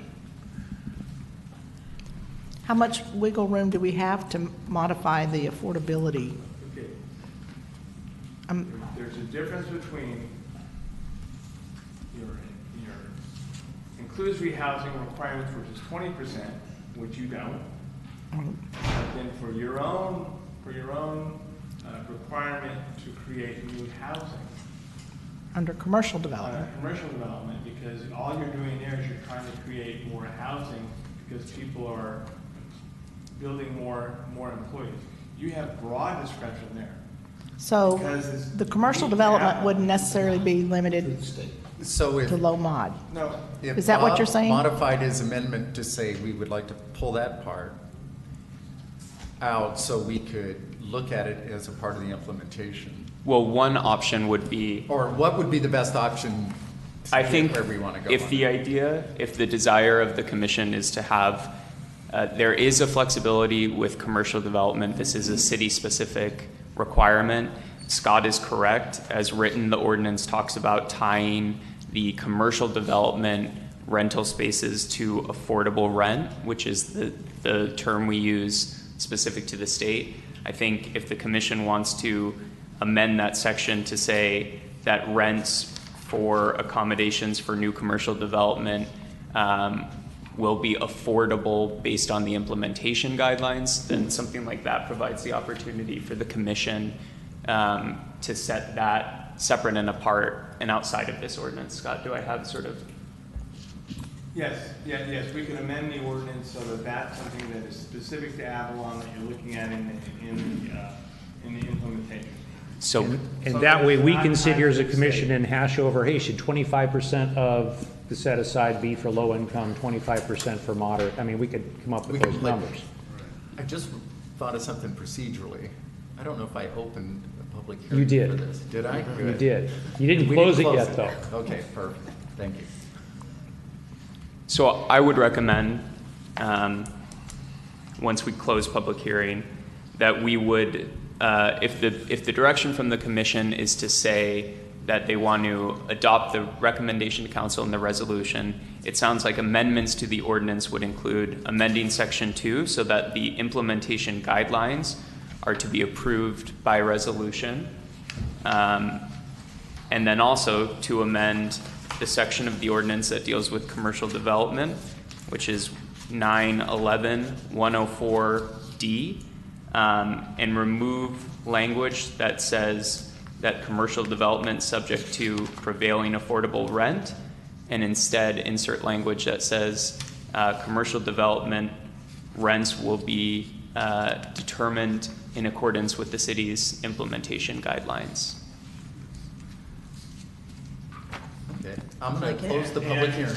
And the type of affordable rental unit will also be done pursuant to your guidelines, so that we can make certain that it's what you want in terms of either new buildings or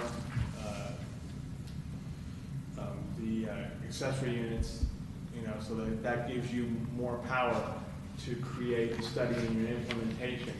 What you actually mean by affordable, by rental space required by developers. So with that, we can provide the ordinance, send it up to council, and then the work will be in looking at the implementation guidelines. So I'm going to close the public hearing so we can make the motion. Public hearing closed. Now,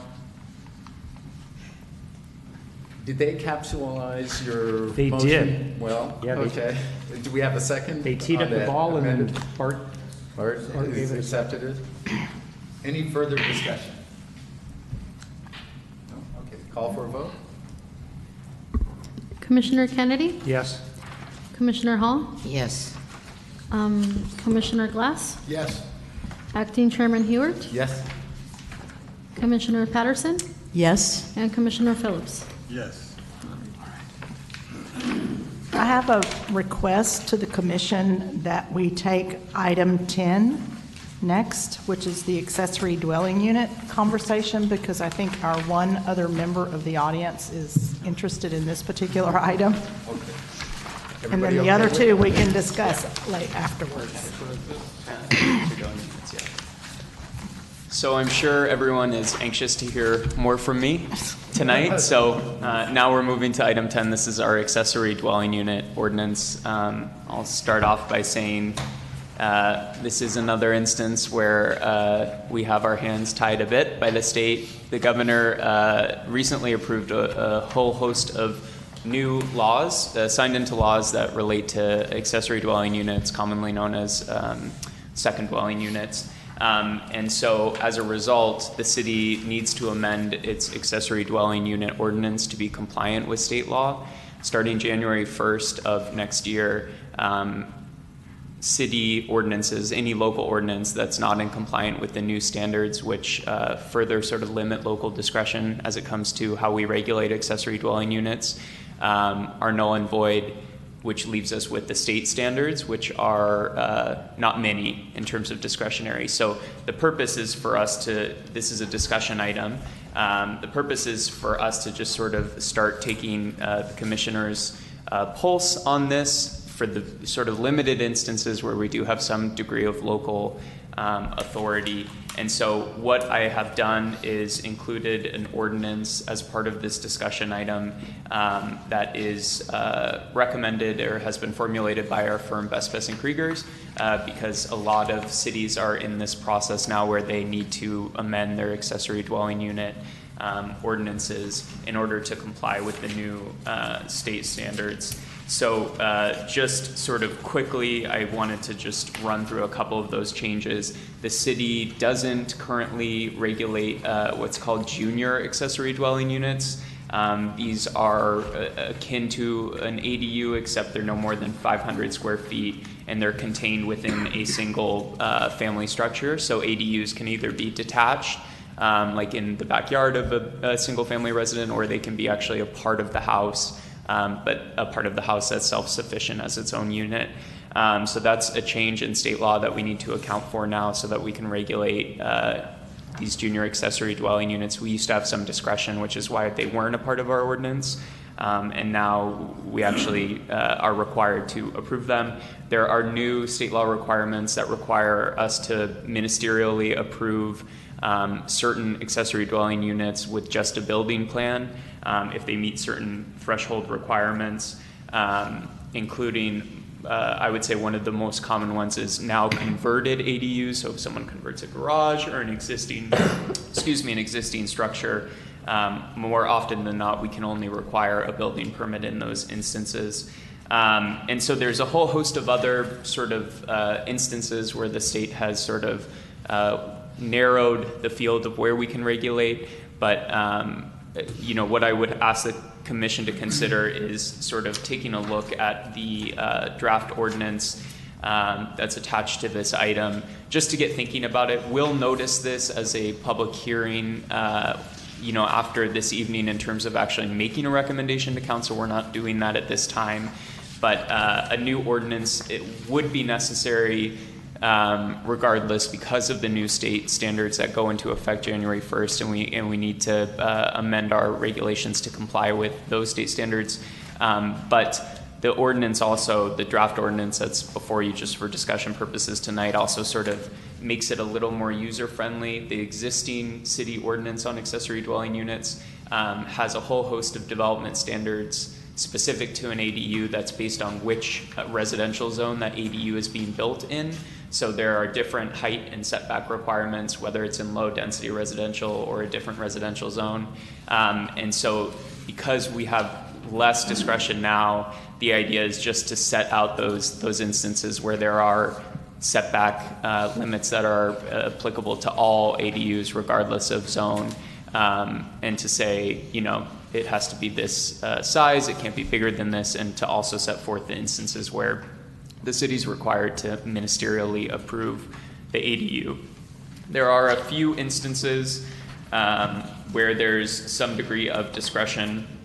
The commission can consider whether it wants to set percentages for, this is on page, I notice the pages aren't numbered, but this is actually on page 6 of the ordinance, the draft ordinance as part of this item. The commission is allowed to sort of set floor area ratio, lot coverage, and minimum open space percentages for ADUs, provided they don't distinguish people from otherwise receiving a ministerial approval. There's a little bit of nuance there, but that's one area that the commission can consider tonight. Additionally, the city retains discretion as it relates to sort of any sort of architectural requirements, landscape requirements, historical preservation. What I would say there is the city's existing ADU ordinance basically says for architecture and landscape, it needs to match the primary dwelling. But that is one of these rare instances where the commission does have some discretion to sort of input our own local standards. So, 2 items in a row where we have our hands tied a bit by the state. I think the draft ordinance in front of the commission is a clean way that we've been recommending to our clients to come into compliance with state law. I'm definitely happy to answer any specific questions about any of the new state law requirements.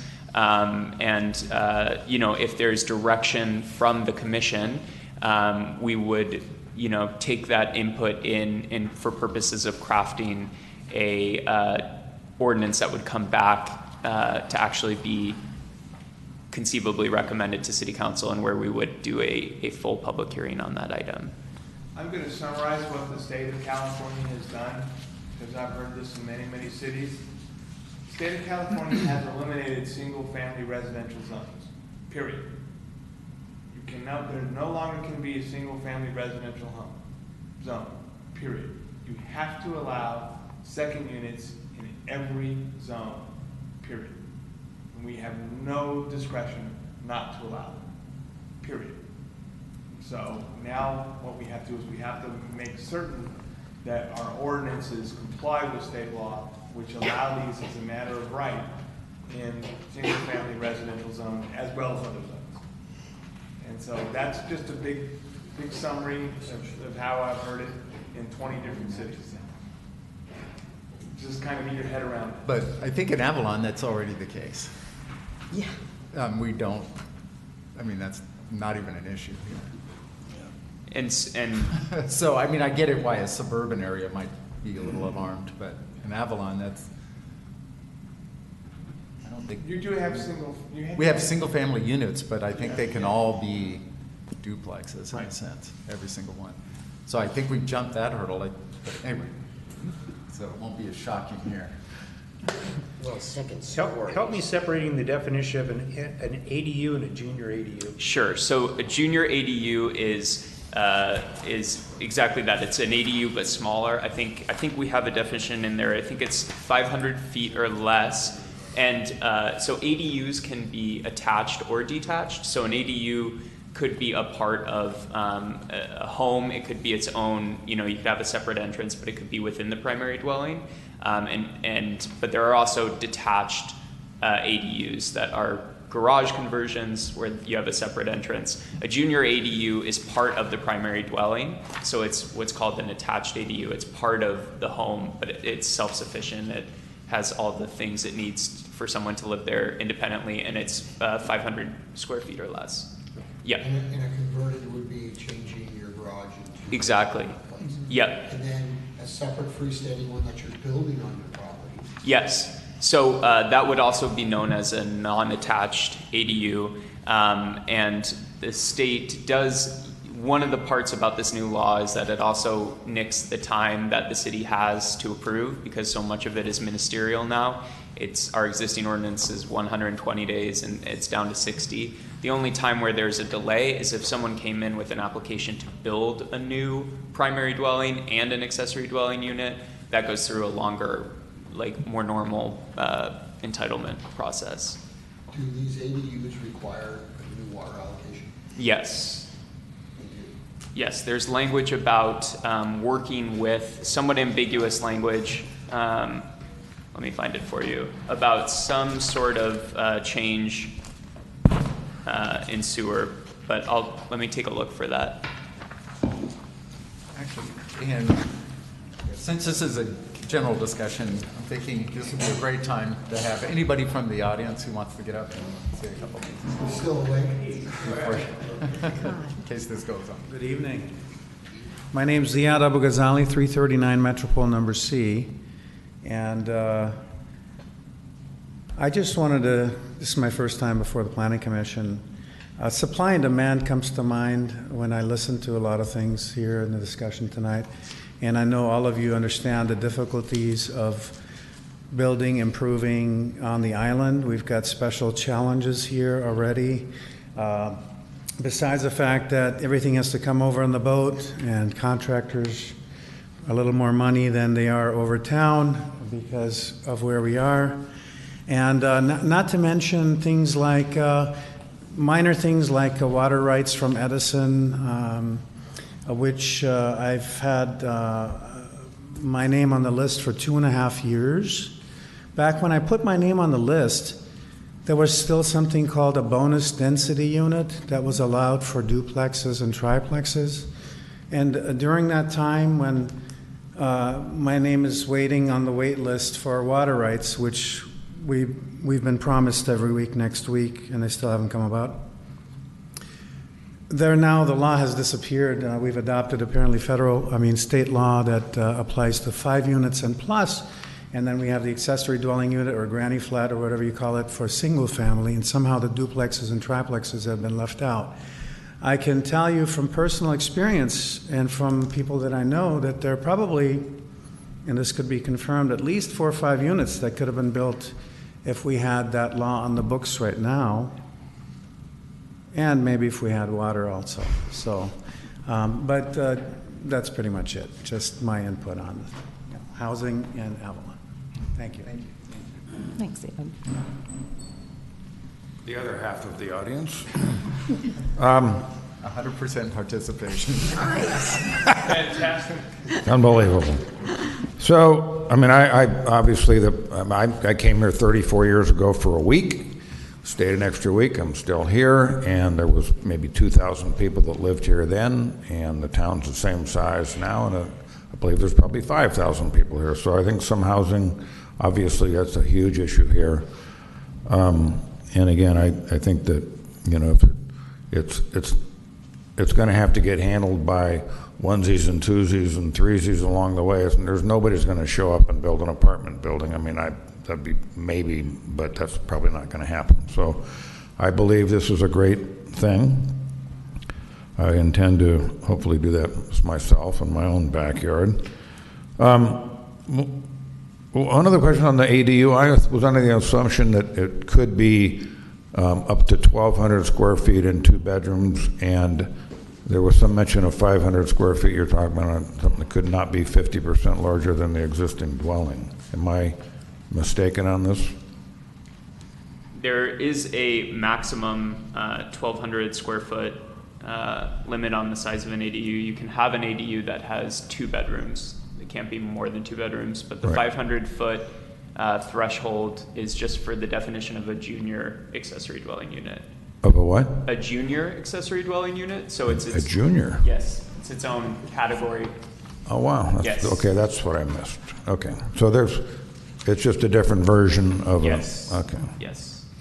And then I guess there's some verbiage in here that says on section 9-5.603 on down to B2,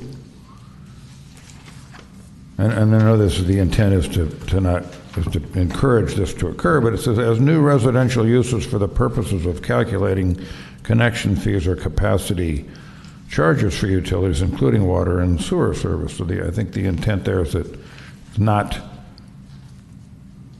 to add new fees to.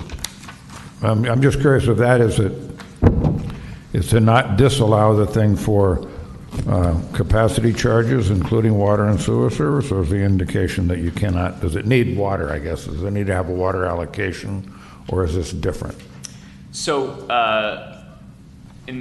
Commissioner Glass had asked a question, and I was going to look for the language. It's the new ADU laws say that the local agency can designate the areas within the jurisdiction where ADUs may be permitted based on adequacy of water and sewer services.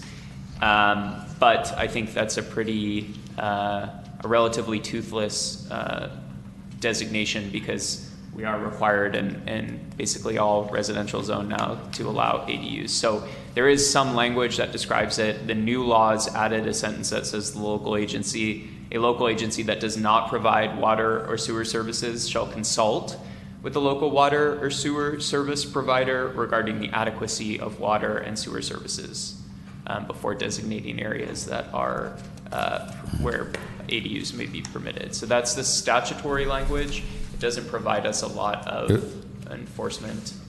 Is the statutory, is that intended not to allow municipalities to say, well, we don't have the sewer capacity, so you can't do it, or we don't have the water, so you can't do it, or is that, I'm not clear on exactly what you said. An example would be in the past, we had a problem over in the Hill Street area where we could not allow development because the fire flow was insufficient to support additional development.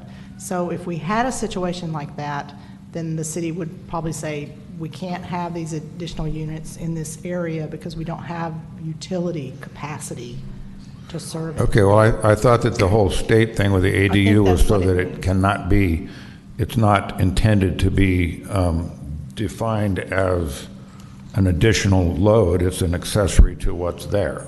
Am I wrong on that? This is kind of in your department over here on the. It says it's not considered additional density. Well, I think it's not. I believe is what it says.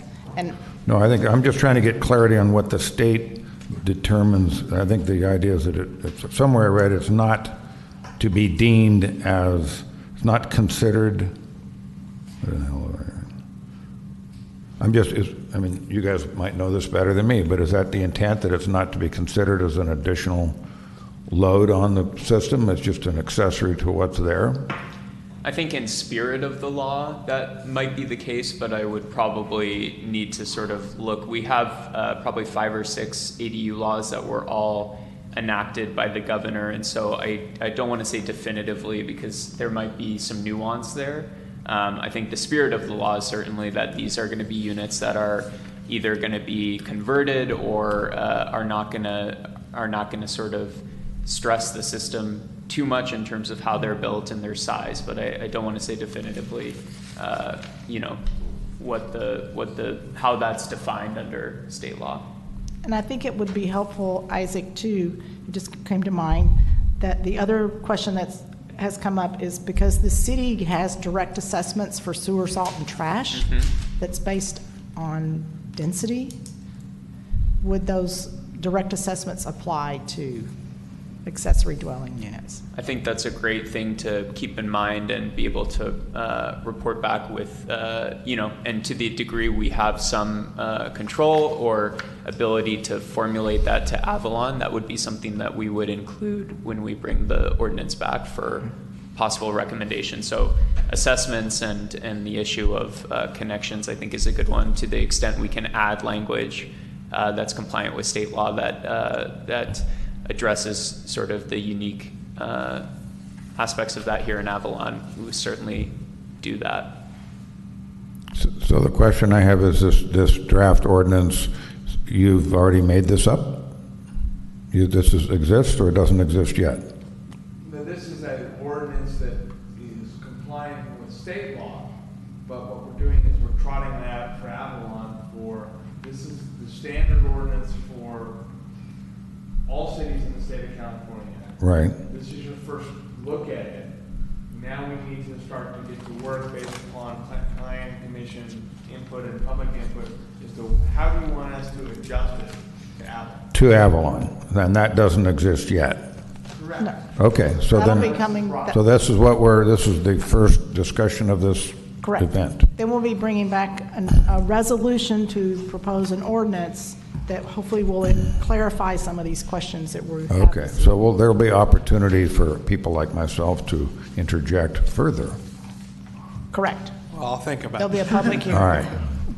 Okay, but I'm just, okay. Yeah, I think it raises a good point for the commission to consider. Scott's right, this is our state compliant sort of recommended backbone of an ordinance. The commission should think about those rare instances I talked about, like sort of design standard type things where we do have discretion where we want to go, but also, issues that are unique to Avalon that we want to see addressed in this ordinance. Why a deed restriction? I don't know. Why a which? A deed restriction. Deed restriction. That is kind of an interesting question. Item 7 on here makes a statement that the deed restriction must be filed on the property, but then there's a provision to remove the dwelling unit by removing the kitchen. from use and service. It just seems like a bunch of red tape to go through as a result of us trying to encourage somebody to give us additional housing. I have question marks by that on mine, too. Yeah, my guess probably is because there are some new enforcement mechanisms for the state that are contemplated. So without sort of diving deep into this specific statute, I imagine part of that is an idea that there's some accountability so that the Attorney General, who can start enforcing the provisions with the new ADU compliant laws, maybe has a clear record. So I would imagine it probably stems from a state enforcement side of things, because the like Scott said, sort of the broad picture of these new laws is to really limit the ability of cities to have much say in these ADUs. And so I imagine the deed restriction came from a place of enforcement in terms of the legislative intent. To protect the land. I mean, it seems to me in the spirit of the law that the state was intending to, like, let's get some more housing built, and let's not have the municipalities get in the way of doing so. Is that sort of the... Correct. Yes. They wanted to try to take away some of the constraints. And when I'm thinking back to our density bonus days, when we would record a covenant on the density bonus, I think the other benefit of the covenant is if the property sells and it has an accessory dwelling unit, that new owner, if there's a covenant, the new owner also gets all of that information. That's part of the recording the apply to deed. that property. Yeah, that would make sense. So that comes along. That's a great point. Yeah. Okay. I can ask you another question with respect to water and ADUs. do the people that are on the list for water don't get passed over if we're putting water into these ADUs, do they? Or do your neighbors stay in the same place? I'm sorry, I don't understand the For question, water, Bart. if you If have you're on to- the list, I think Can you you're on talk the into list. the microphone? If you're already on the list for water, Mhm. and now Joe around the corner wants to build an ADU behind his house and he needs water, he has to go to the bottom of that list, is that correct? I'm It would seem to assuming be that fair. Edison does a first come, first serve. I don't know that Edison has to give priority to ADUs. Is that the question? Yeah, because Okay. it doesn't seem fair to me if We you've been can sitting get there for Edison's 20 years. view on this. because Well, so I I think don't- it's Can I ask who? critical to understand what Edison's view on, if they think that, that this is. Does the city answer to Edison, or does Edison answer to the city? Edison is the one that provides the water, unfortunately. Yeah, but it But depends then on. we have our own, as you'll see it in our growth ordinance, we have our own ability to, even if Edison says, I'm gonna give you water, we have the ability to say, yeah, but there's still not enough water. And so. Do you have the ability to go the other way as well? I don't think so. No, we don't. So I think That part of sounds the like question is you Edison. can only do it one way. Yeah, because they're the ones with the spigot. So I know, but in the spirit of the state law, if the state says you can't restrict us due to water, if that's what, or sewage capacity or anything else, if it's not deemed as an additional load, then what happens? I think the question is Edison subject to the state?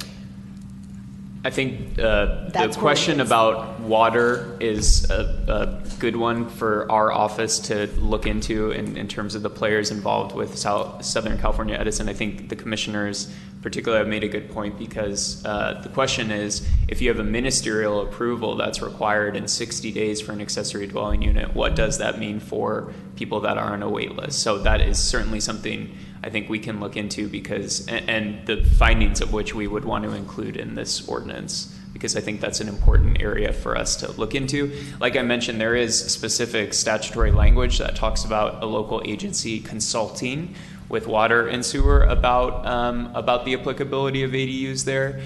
It would take maybe just a little bit of digging into the legislative history or how other municipalities are handling that practically when they have issues like our city does with water. So I think that's another one to certainly add to our list for a revised Avalon-specific ordinance. I think as a kind of a general point for me would be to use this as an opportunity to make it as easy and simple as possible to provide accessory dwelling units and all the other permutations for them. I don't know if anybody disagrees with that. I mean, I'm thinking, I recognize that when you do the generic ordinance, that some cities might have the actual opposite approach to that. Mm-hmm. But I think here, that's not where we want to go. And when I look at a couple of these things, I'm just thinking, well, let's make it as easy as possible to pull this off, both administratively and functionally, as long as it turns out a place that's habitable and decent. But, it sure beats living in a campground. Couldn't we do that with fees and stuff too, as far as sewer hookups and stuff like that, if we're trying to promote it? I don't even, well, I guess it depends. I mean, if it might not even need any sewer hookup or it'll be interesting to see how it goes, but I'm just thinking philosophically, to make them as easy as Mike, possible would be a good. have you been studying the sewer capacity? Were you on that committee? I'd be kind of interested in that because I've heard we've hit capacity.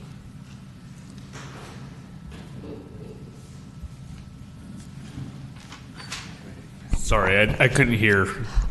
Do you have any new information on the sewer capacity of the plant as such right now?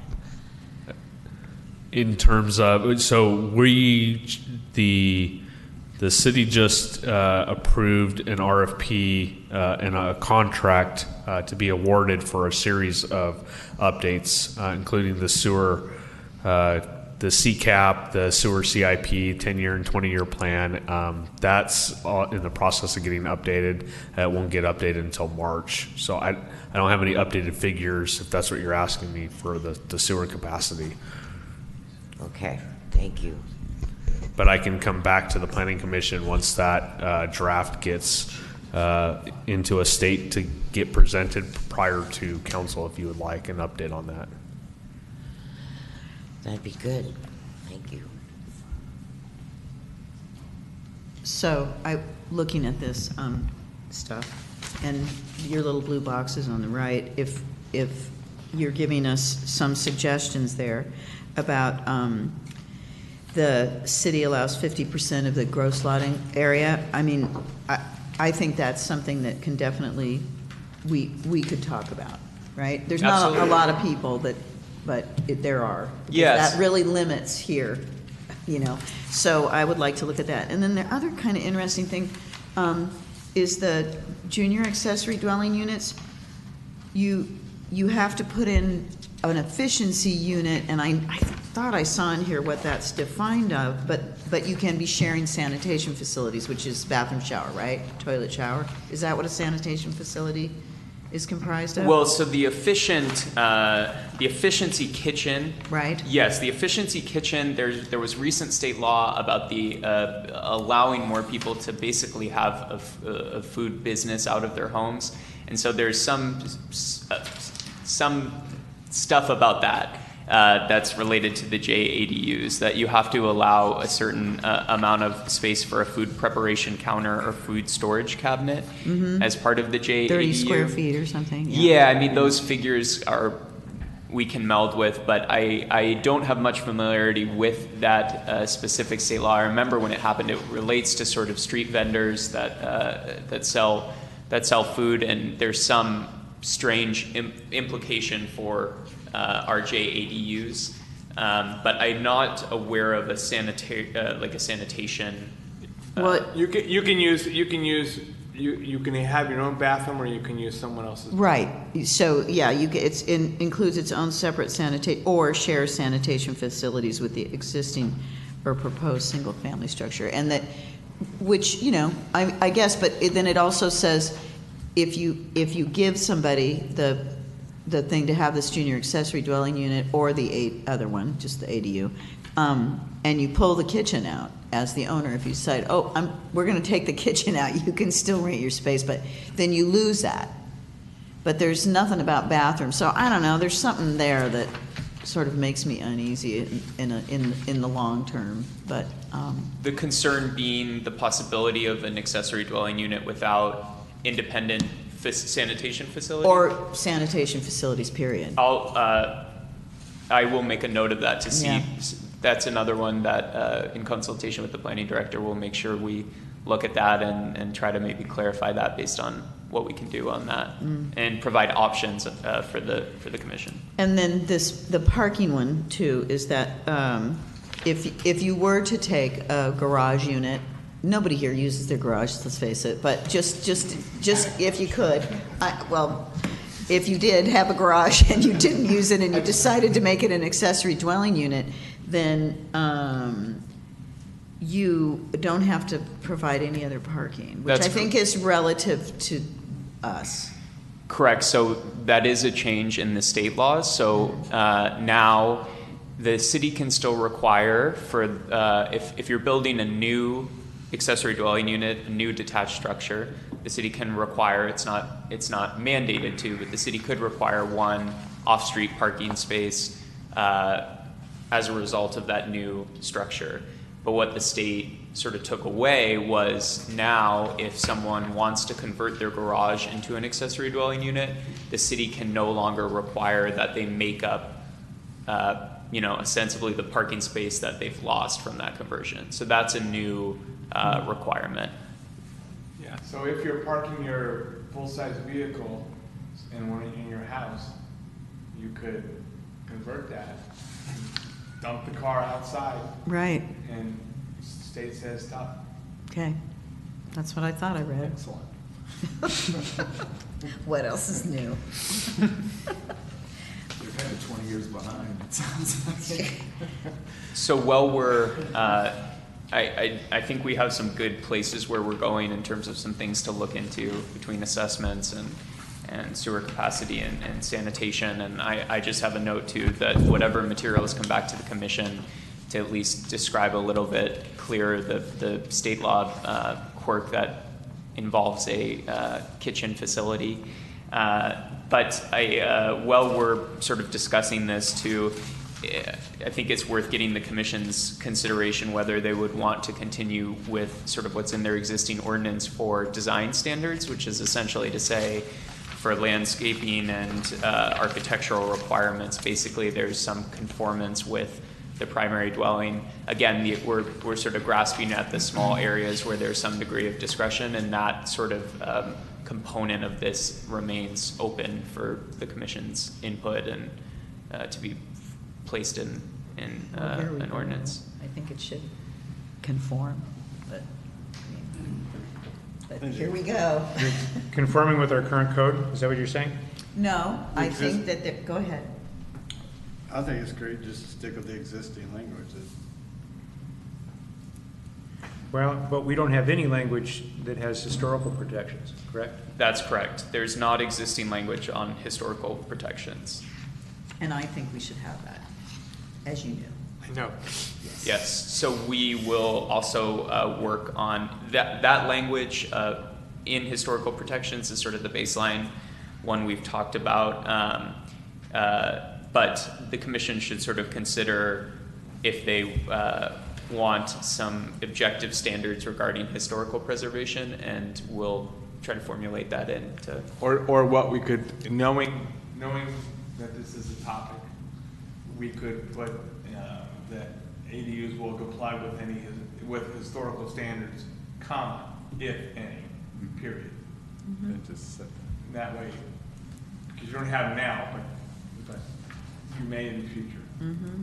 And then this, and I mean, you know, it would, to me, it would be bizarre if you had a place and you were able to, a non-attached unit, ADU, and it was completely different than the existing structure there. I think that would be a blight, but that's my opinion. The existing language requires that ADU has the same exterior materials as the primary structure. Thank you.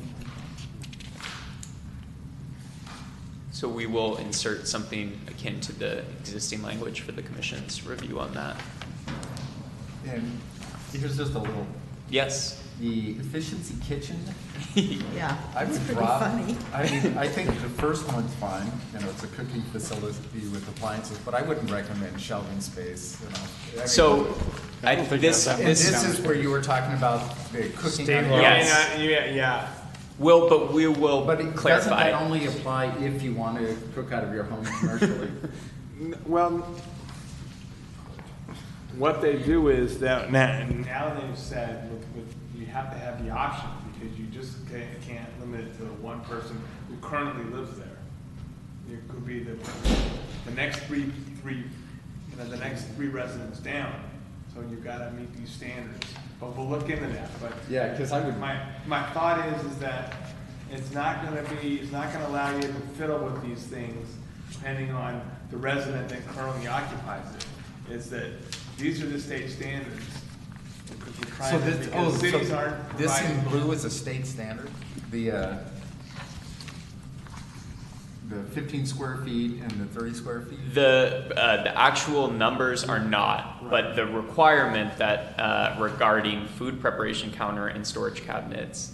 But I think we. Yeah, I mean, that makes sense, but I would drop the number because just my experience of watching people's efficiency kitchens, they don't have that kind of room. No way. I think it's accurate that there's some discretion. Yeah. Our recommendation Yeah, so, was to I quantify. mean, I can see Yep. requiring it Right. because you do need something, but Yeah, you don't need. we don't need. Yeah, I mean, I agree. 3 by 5. As 2.5 silly as that by may sound. No, I'm not. No, that's good. That's good 15 input. square feet is I wish. Yeah. Good I input. mean, it's just gonna all be stacked on it, you know, it's gonna end up looking weird, and it's just gonna be something that will get torn out. I think all the input is good and helpful because, and we can have a more clear Avalon-specific ordinance. And it sounds like the commissioners, have been discussing and understand the places where we don't have as much flexibility, and but we'll try to work on making it more Avalon friendly. May I suggest that rather than come up with, rather than publicly notice a hearing, the next time we come before the planning commission and have that ready to go up to the city council, that rather the next time we come, we'll have a draft ordinance that you'll tinker with some more. And then once we get that to your satisfaction, then we do the public notice. So that we're not, trying to scramble to make maybe 20 corrections in an ordinance that is going to go to the council at the next council meeting. Just knowing that until you do that, you are stuck with the state standards, which you are anyway. Right. So if someone came in for an ADU Yes. in that little gap time, we could only impose the state standard. Yes. Suggest maybe And- one wave. And what's the, just for my edification, since we do have an ADU ordinance, how many people have come in and asked for an ADU in the last year? Two. Okay. One built, one not, or? One built, one under construction. Yeah. So we can get that up to 4. And then we have, That'd be significant. We could double it in 1 year. but I've had 4 individuals express interest in this ordinance because it allows ADUs on multifamily structures. So there's people waiting for us to get it adopted, but We'll figure that out for the next, whether or not they. so we, Of sorry. the two that we've got, go and get water if there's a waiting list. Would be my- Well, my One of thinking them- is it's a 3-bedroom house and they're converting one into the Yeah. ADU and they're. Correct. And Edison may have said, there's no change. Both of them were You know, there's related no to added bedrooms. existing bedrooms, and they added the accoutrement to make it a. Yes. Yeah. Which I think will be a significant part is people living in bigger houses will But a lot of be these able to convert portions. restrictions, these other things Yeah. are things that are making people. Because it says you. Right. Well, now, that's an interesting thing. Are deed, I would find are private covenants affected by this at all? Much like the right to dry, where you can't, I mean, did the state say homeowners association rules that don't allow single-family home, or nothing but single-family homes? Is So that- they did, the state did pass a law. A homeowners association is not subject to the local municipality whose jurisdiction it lives in. The homeowners association is not subject to like the ordinance that Avalon passes, but a homeowners association in Avalon does have limitations in the covenants they can place on ADUs. So they have, it's not as extensive as the city, but there are restrictions on homeowners associations that are, I believe they're in the a separate part of, I think, in the health and safety code. So like a homeowners association does have its own new, as of January 1st, 2020, restrictions on how they can regulate accessory dwelling units. And I imagine part of that is within their CC&Rs. But it is a separate process from our ordinance. So does it eliminate them from eliminating? I think Elizabeth said it did. I think that what the rule was that in order that homeowners can no longer prohibit accessory units. If my recollection is correct. And that sounds familiar to me. As 100% of the audience, I have some input. Go ahead. So on the architectural review portion of the thing, there is no architectural review board process here now, and it never seems to work anywhere, and I think that would be a waste of time. I mean, it's a subjective thing whether it should look different or look the same, so. I think the requirement is it needs to be in the same style of the existing Is structure. that a state requirement? It is not a state It requirement. is not a state requirement. Okay, so it's up to you City's guys allowed to to decide. impose its own. And then that's, but I'm saying that's sort of highly subjective, but it's be harder to We impose on. don't have an architectural review board yet. What this provides is that if the city were to have such a creature, you could require the ADUs be consistent with the architectural view of what is already there. For instance, go downtown San Dimas is a Western theme. And so if you're in the downtown area, everything is western facing. So if there's an ADU there, it has to be. Well, that would make sense there or in a historical You area. don't have that here. It just wouldn't make, But- it wouldn't make any sense. It doesn't exist, Here. but you don't, Pete, may I just ask you, you not think we have historical structures here? I mean, if it was a historical building, I could certainly see that, or if it was something. But we don't even have a definition of that. I don't know that we have, we might No. have a few, but I mean, if it was. Oh, we have something- Like the lots. Rittons. We should get one. We should get one. I'm in complete agreement with you. But I think that was why the commission in our original ADU ordinance implemented that language that Micah referenced, that we want them to look similar. It wants to be built the same? We want to have the same Same style. exterior Within the materials. unit, not with the neighbor. I mean. Yeah, not with the That neighbor, doesn't- just within the house that it's attached to, or the house that it's behind, or. I mean, if it's I'm a hoping to similar- do this myself, and I'm intending to match my own house, but in some cases, like if you look at Bahia Vista, it all looks the same, and it looks pretty big. It might be better to have something different, so, but that's a completely subjective. It's time to go home. Enough direction? Yeah, it's a different issue. So we're coming back next month, right? Yes. With an updated draft. I think Scott's recommendation is a good one, and the updated draft before the commission is ready to send it off to council so that there can be a little bit of more tinkering with it, and we can work on getting some answers and some more of the direction from tonight in that ordinance. Yes. Okay, cool. Okay. Done with number 10. Yes. Right. So, number 8 is our annual growth policy. Thank you, Mr. Edwards. That we adopt every year that governs the type of growth that we allow in the next 12 months. The only variation in this policy is we acknowledge that Edison is preparing to issue water allocations. And so we're recommending that you adopt the growth policy. Let me see, I'll read this really quick. So Southern California Edison has notified the city that we are no longer under any stage of water rationing. However, SCE, in an effort to accurately gauge the safe annual yield, has delayed issuing any new freshwater allocations to those projects on their waiting list until further testing of wells and quantity of production could be ascertained. The growth policy being recommended allows the same type of development as in previous years, and almost all require confirmation from Edison that adequate freshwater is available.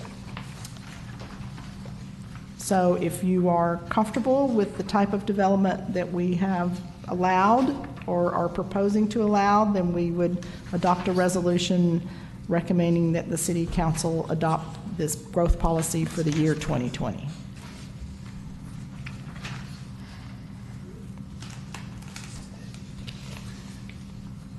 And remember that this has our special provision where even if Edison starts to issue water allocation letters, if the city doesn't believe that there's sufficient water resources out there, it can still deny, it can still refuse to issue a permit for that.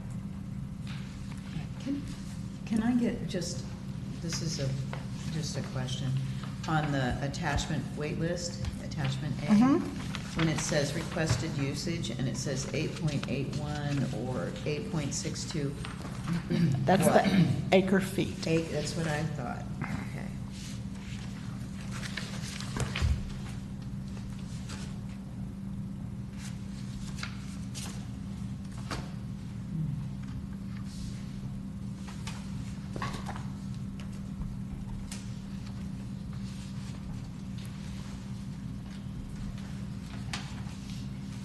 I'm happy with it as it is. Have a motion?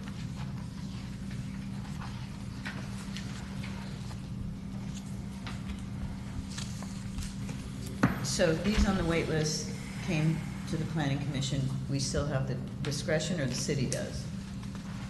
The city still has That's an administrative thing, that they could come in and say, that's okay, or, because, I mean, there's such differences in. Yes, once someone comes up that has a water allocation, you have the ability to say, like if they come up with five units and the reservoir is going down again or way down, you have the ability to say, no, we don't think that there's sufficient water given the current water demands of the city. Or even if the reservoir is full, you could theoretically say, we don't believe that Edison has the ability, given what's coming down the pipeline, and the fact that the desal plant isn't being utilized as fully as it could be, that there's still not enough water to go forward with a new development until everything is done. You have that ability. That's one of the things that the previous council put in. So like the guy that's down here on Vietaloo that wants to put an ADU in, and he's asking for 0.36 acre feet to do that, and he's waiting because but now he could, if we say, let's go ahead, is that? And but I mean, now it would still be discretionary if any of these. I think that was one of our questions that we were going to research, that even if they, was whether or not Edison is subject to keeping an ADU on the wait list. I think was something we were going to look into, as to whether or not Edison is subject to the state requirements that an ADU has to be allowed. Was that your question, Paul? Yes, Okay. it kind of was. Yeah, we were going to come back to that. There's two of those on there.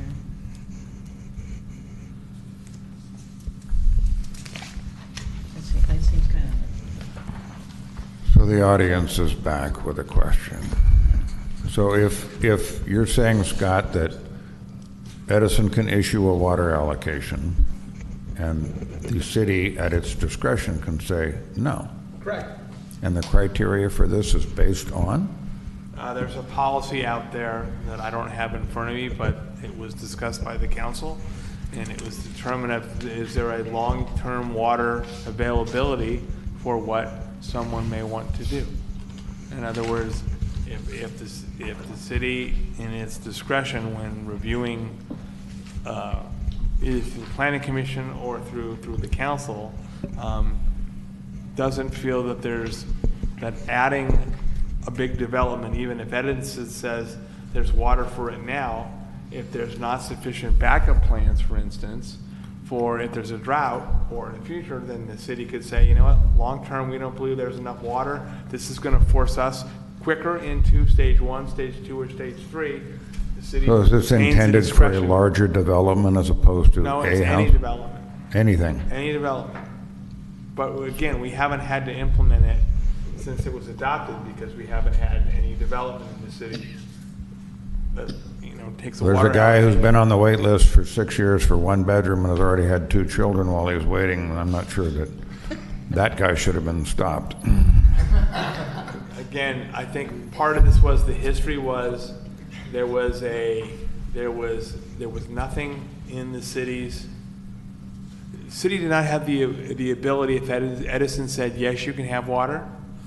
And what happened is when the museum came in, the museum got water and the museum was able to open, and a lot of residents went to the council and were concerned that all of a sudden we can't build our homes, we can't do anything, yet the museum comes in and gets a water allocation when they weren't even on the list, and that was not fair. And so there was a movement by prior council to say, we want to at least have the ability to look at that and control that, so we can have some say in it. And I think that's a good way to be, because, between 0.09 and 8.62, I mean, that's, like, I agree with you, and the guy wants to add a bedroom, but then, so the water usage is so much different, so it is good, I think, to keep it in lieu of, who knows if we're gonna have a lot more days like today, or if that's it.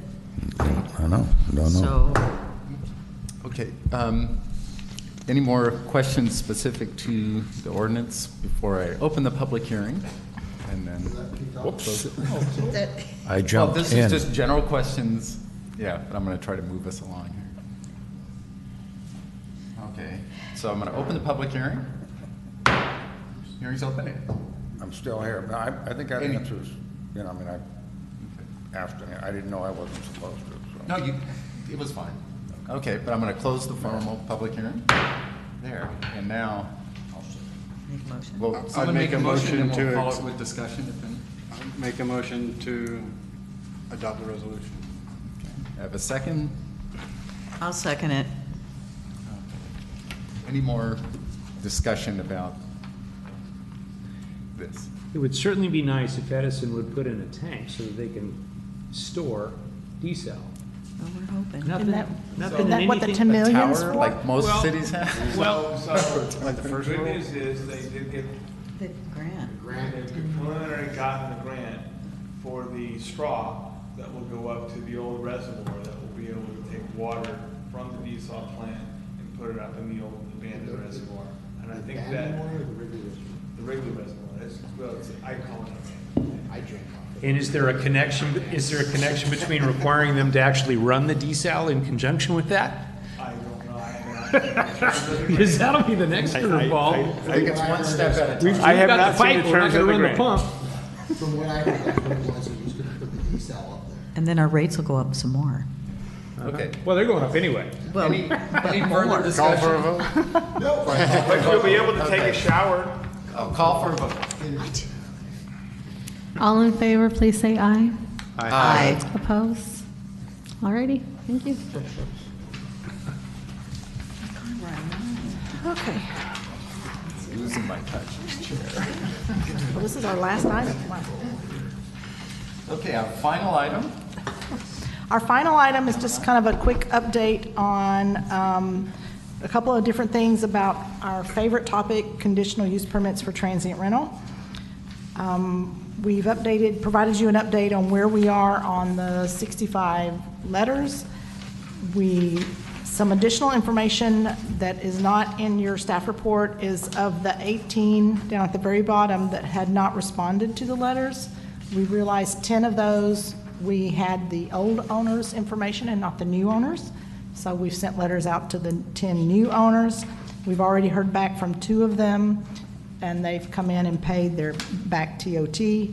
We checked with the finance department, and of the people that have come in and paid their delinquent TOT, we've collected a little over $23,000. So we'll be following up. I believe we have 8 properties left to continue following up with if we have to take them into revocation. The other thing that last night we provided an update to the city council, and so they gave us some direction of what to bring back to you. They are still on board with the idea of a license, so they want us to go ahead and push forward on an ordinance about the new license that we are going to develop.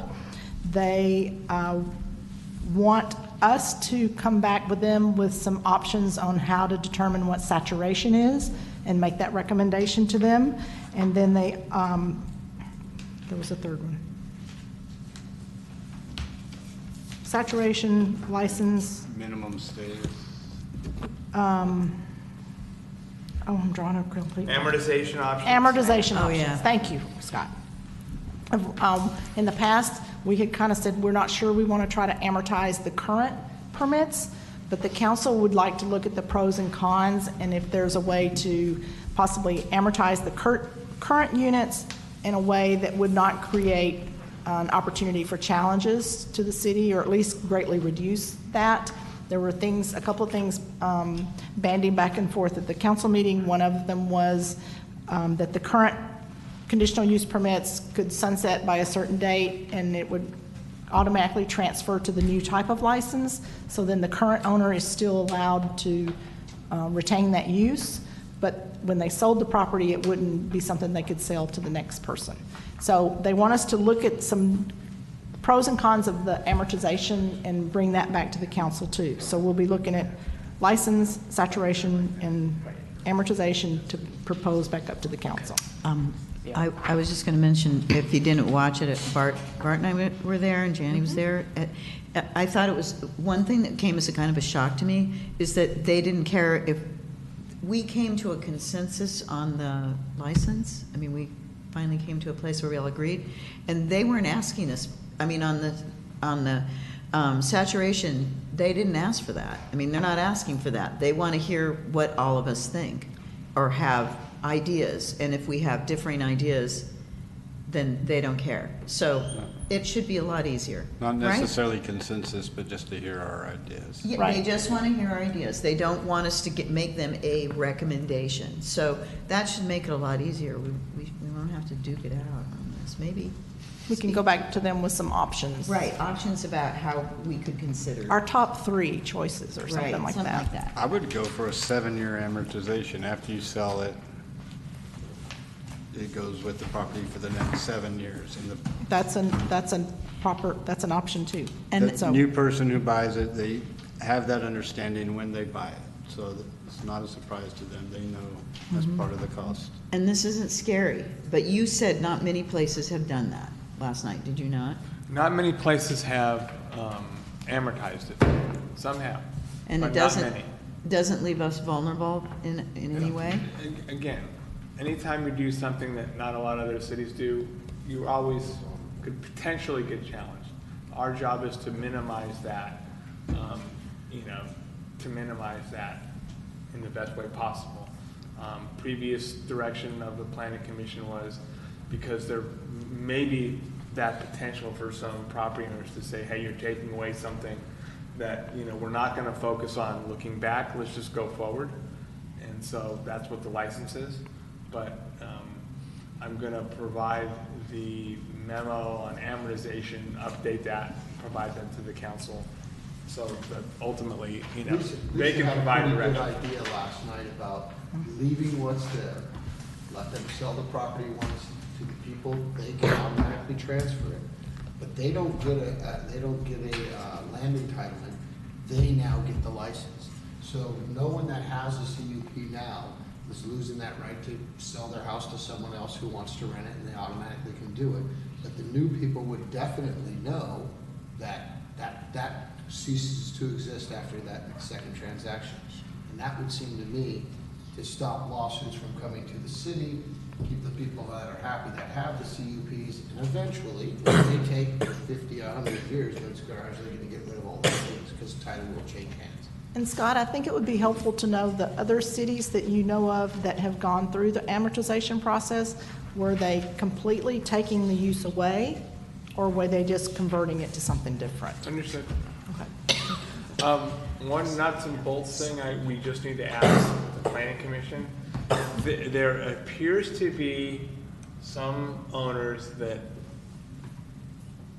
have not had a use of the CUP for a year, but they are refusing to give it up. So we have to go through revocation hearings, which would be like a little mini trial. You come on, we're gonna put evidence on that they haven't used this in a year, then you decide whether you want to revoke it or not. So the question is, when we do those hearings, do you want to have it as part of your regular planning commission meeting, or do you want to set aside a certain day or night where you're going to just hear revocation hearings, so that doesn't interfere with, the normal business? We don't care either way. I'm just trying to, if we're going to be doing this, we just want your direction. What would, I'm fine, either way, You can get it anyway. all on the same date, that if you Yeah. got 8, we're not doing one Can- a week. That would be the plan. What would it take to say if you do not use your CUP, there's a fee involved? You have to amend your ordinance. Okay, Because you only have, right now it's that if you don't use it, it is revoked, is what your ordinance says. And then under state law, though, you just can't revoke it. You have to go through a hearing. Now, what you could do is, as part of that hearing, you could say, your CUP is revoked, but we'll let you keep it if you, pay a penalty of this. Because you Right. haven't done it. Well, Have we're we allowing them ever to bank it revoked? now. right? Yeah, but they have to rent it year-round in order to bank it. That's the only criteria you can bank it, is if you're renting it year-round, and you have to provide a copy of the lease.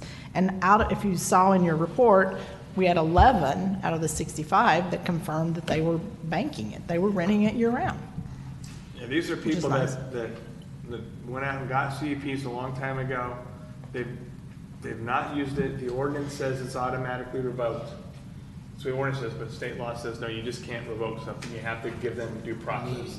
So this will be a due process hearing. So it'd be interesting to see how many people even show up. I mean. Correct. Might be. And So if doing they it show separately up, is a great idea. Because I'll be I would be the prosecutor on this. And you'll have another attorney representing. Judge Scott. Give them a really stinking defense attorney. No. You're gonna have the same guy that does the vehicle hearing, Ken DePere. He does vehicle things.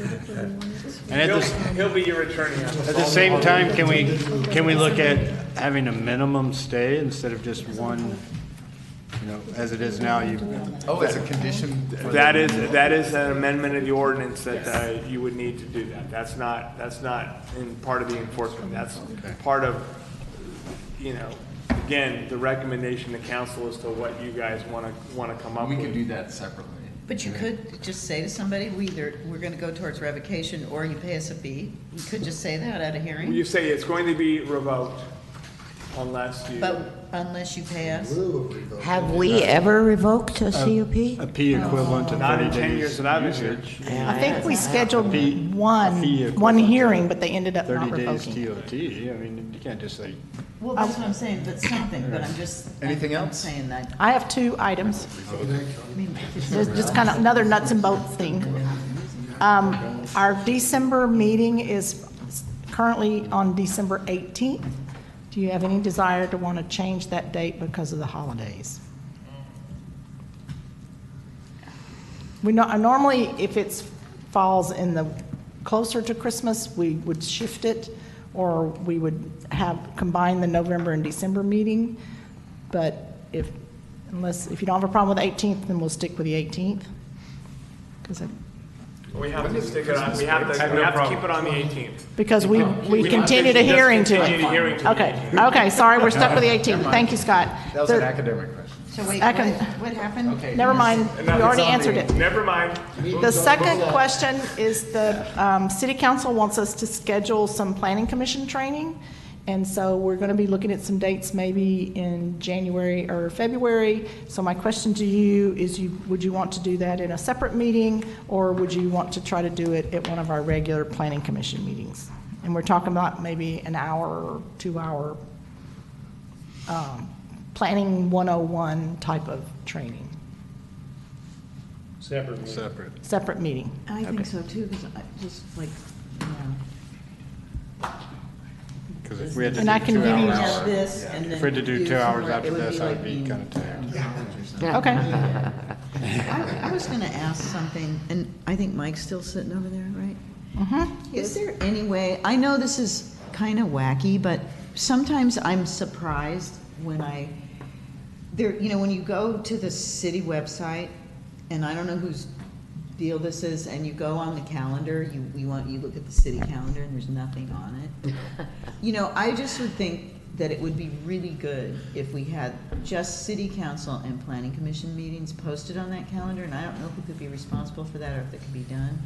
Because sometimes I'm surprised, like the times that there's 3 meetings in a month or whatever. But it just, to lay it out for the year, and then it just would be, I don't know, it seemed to me like a normal protocol.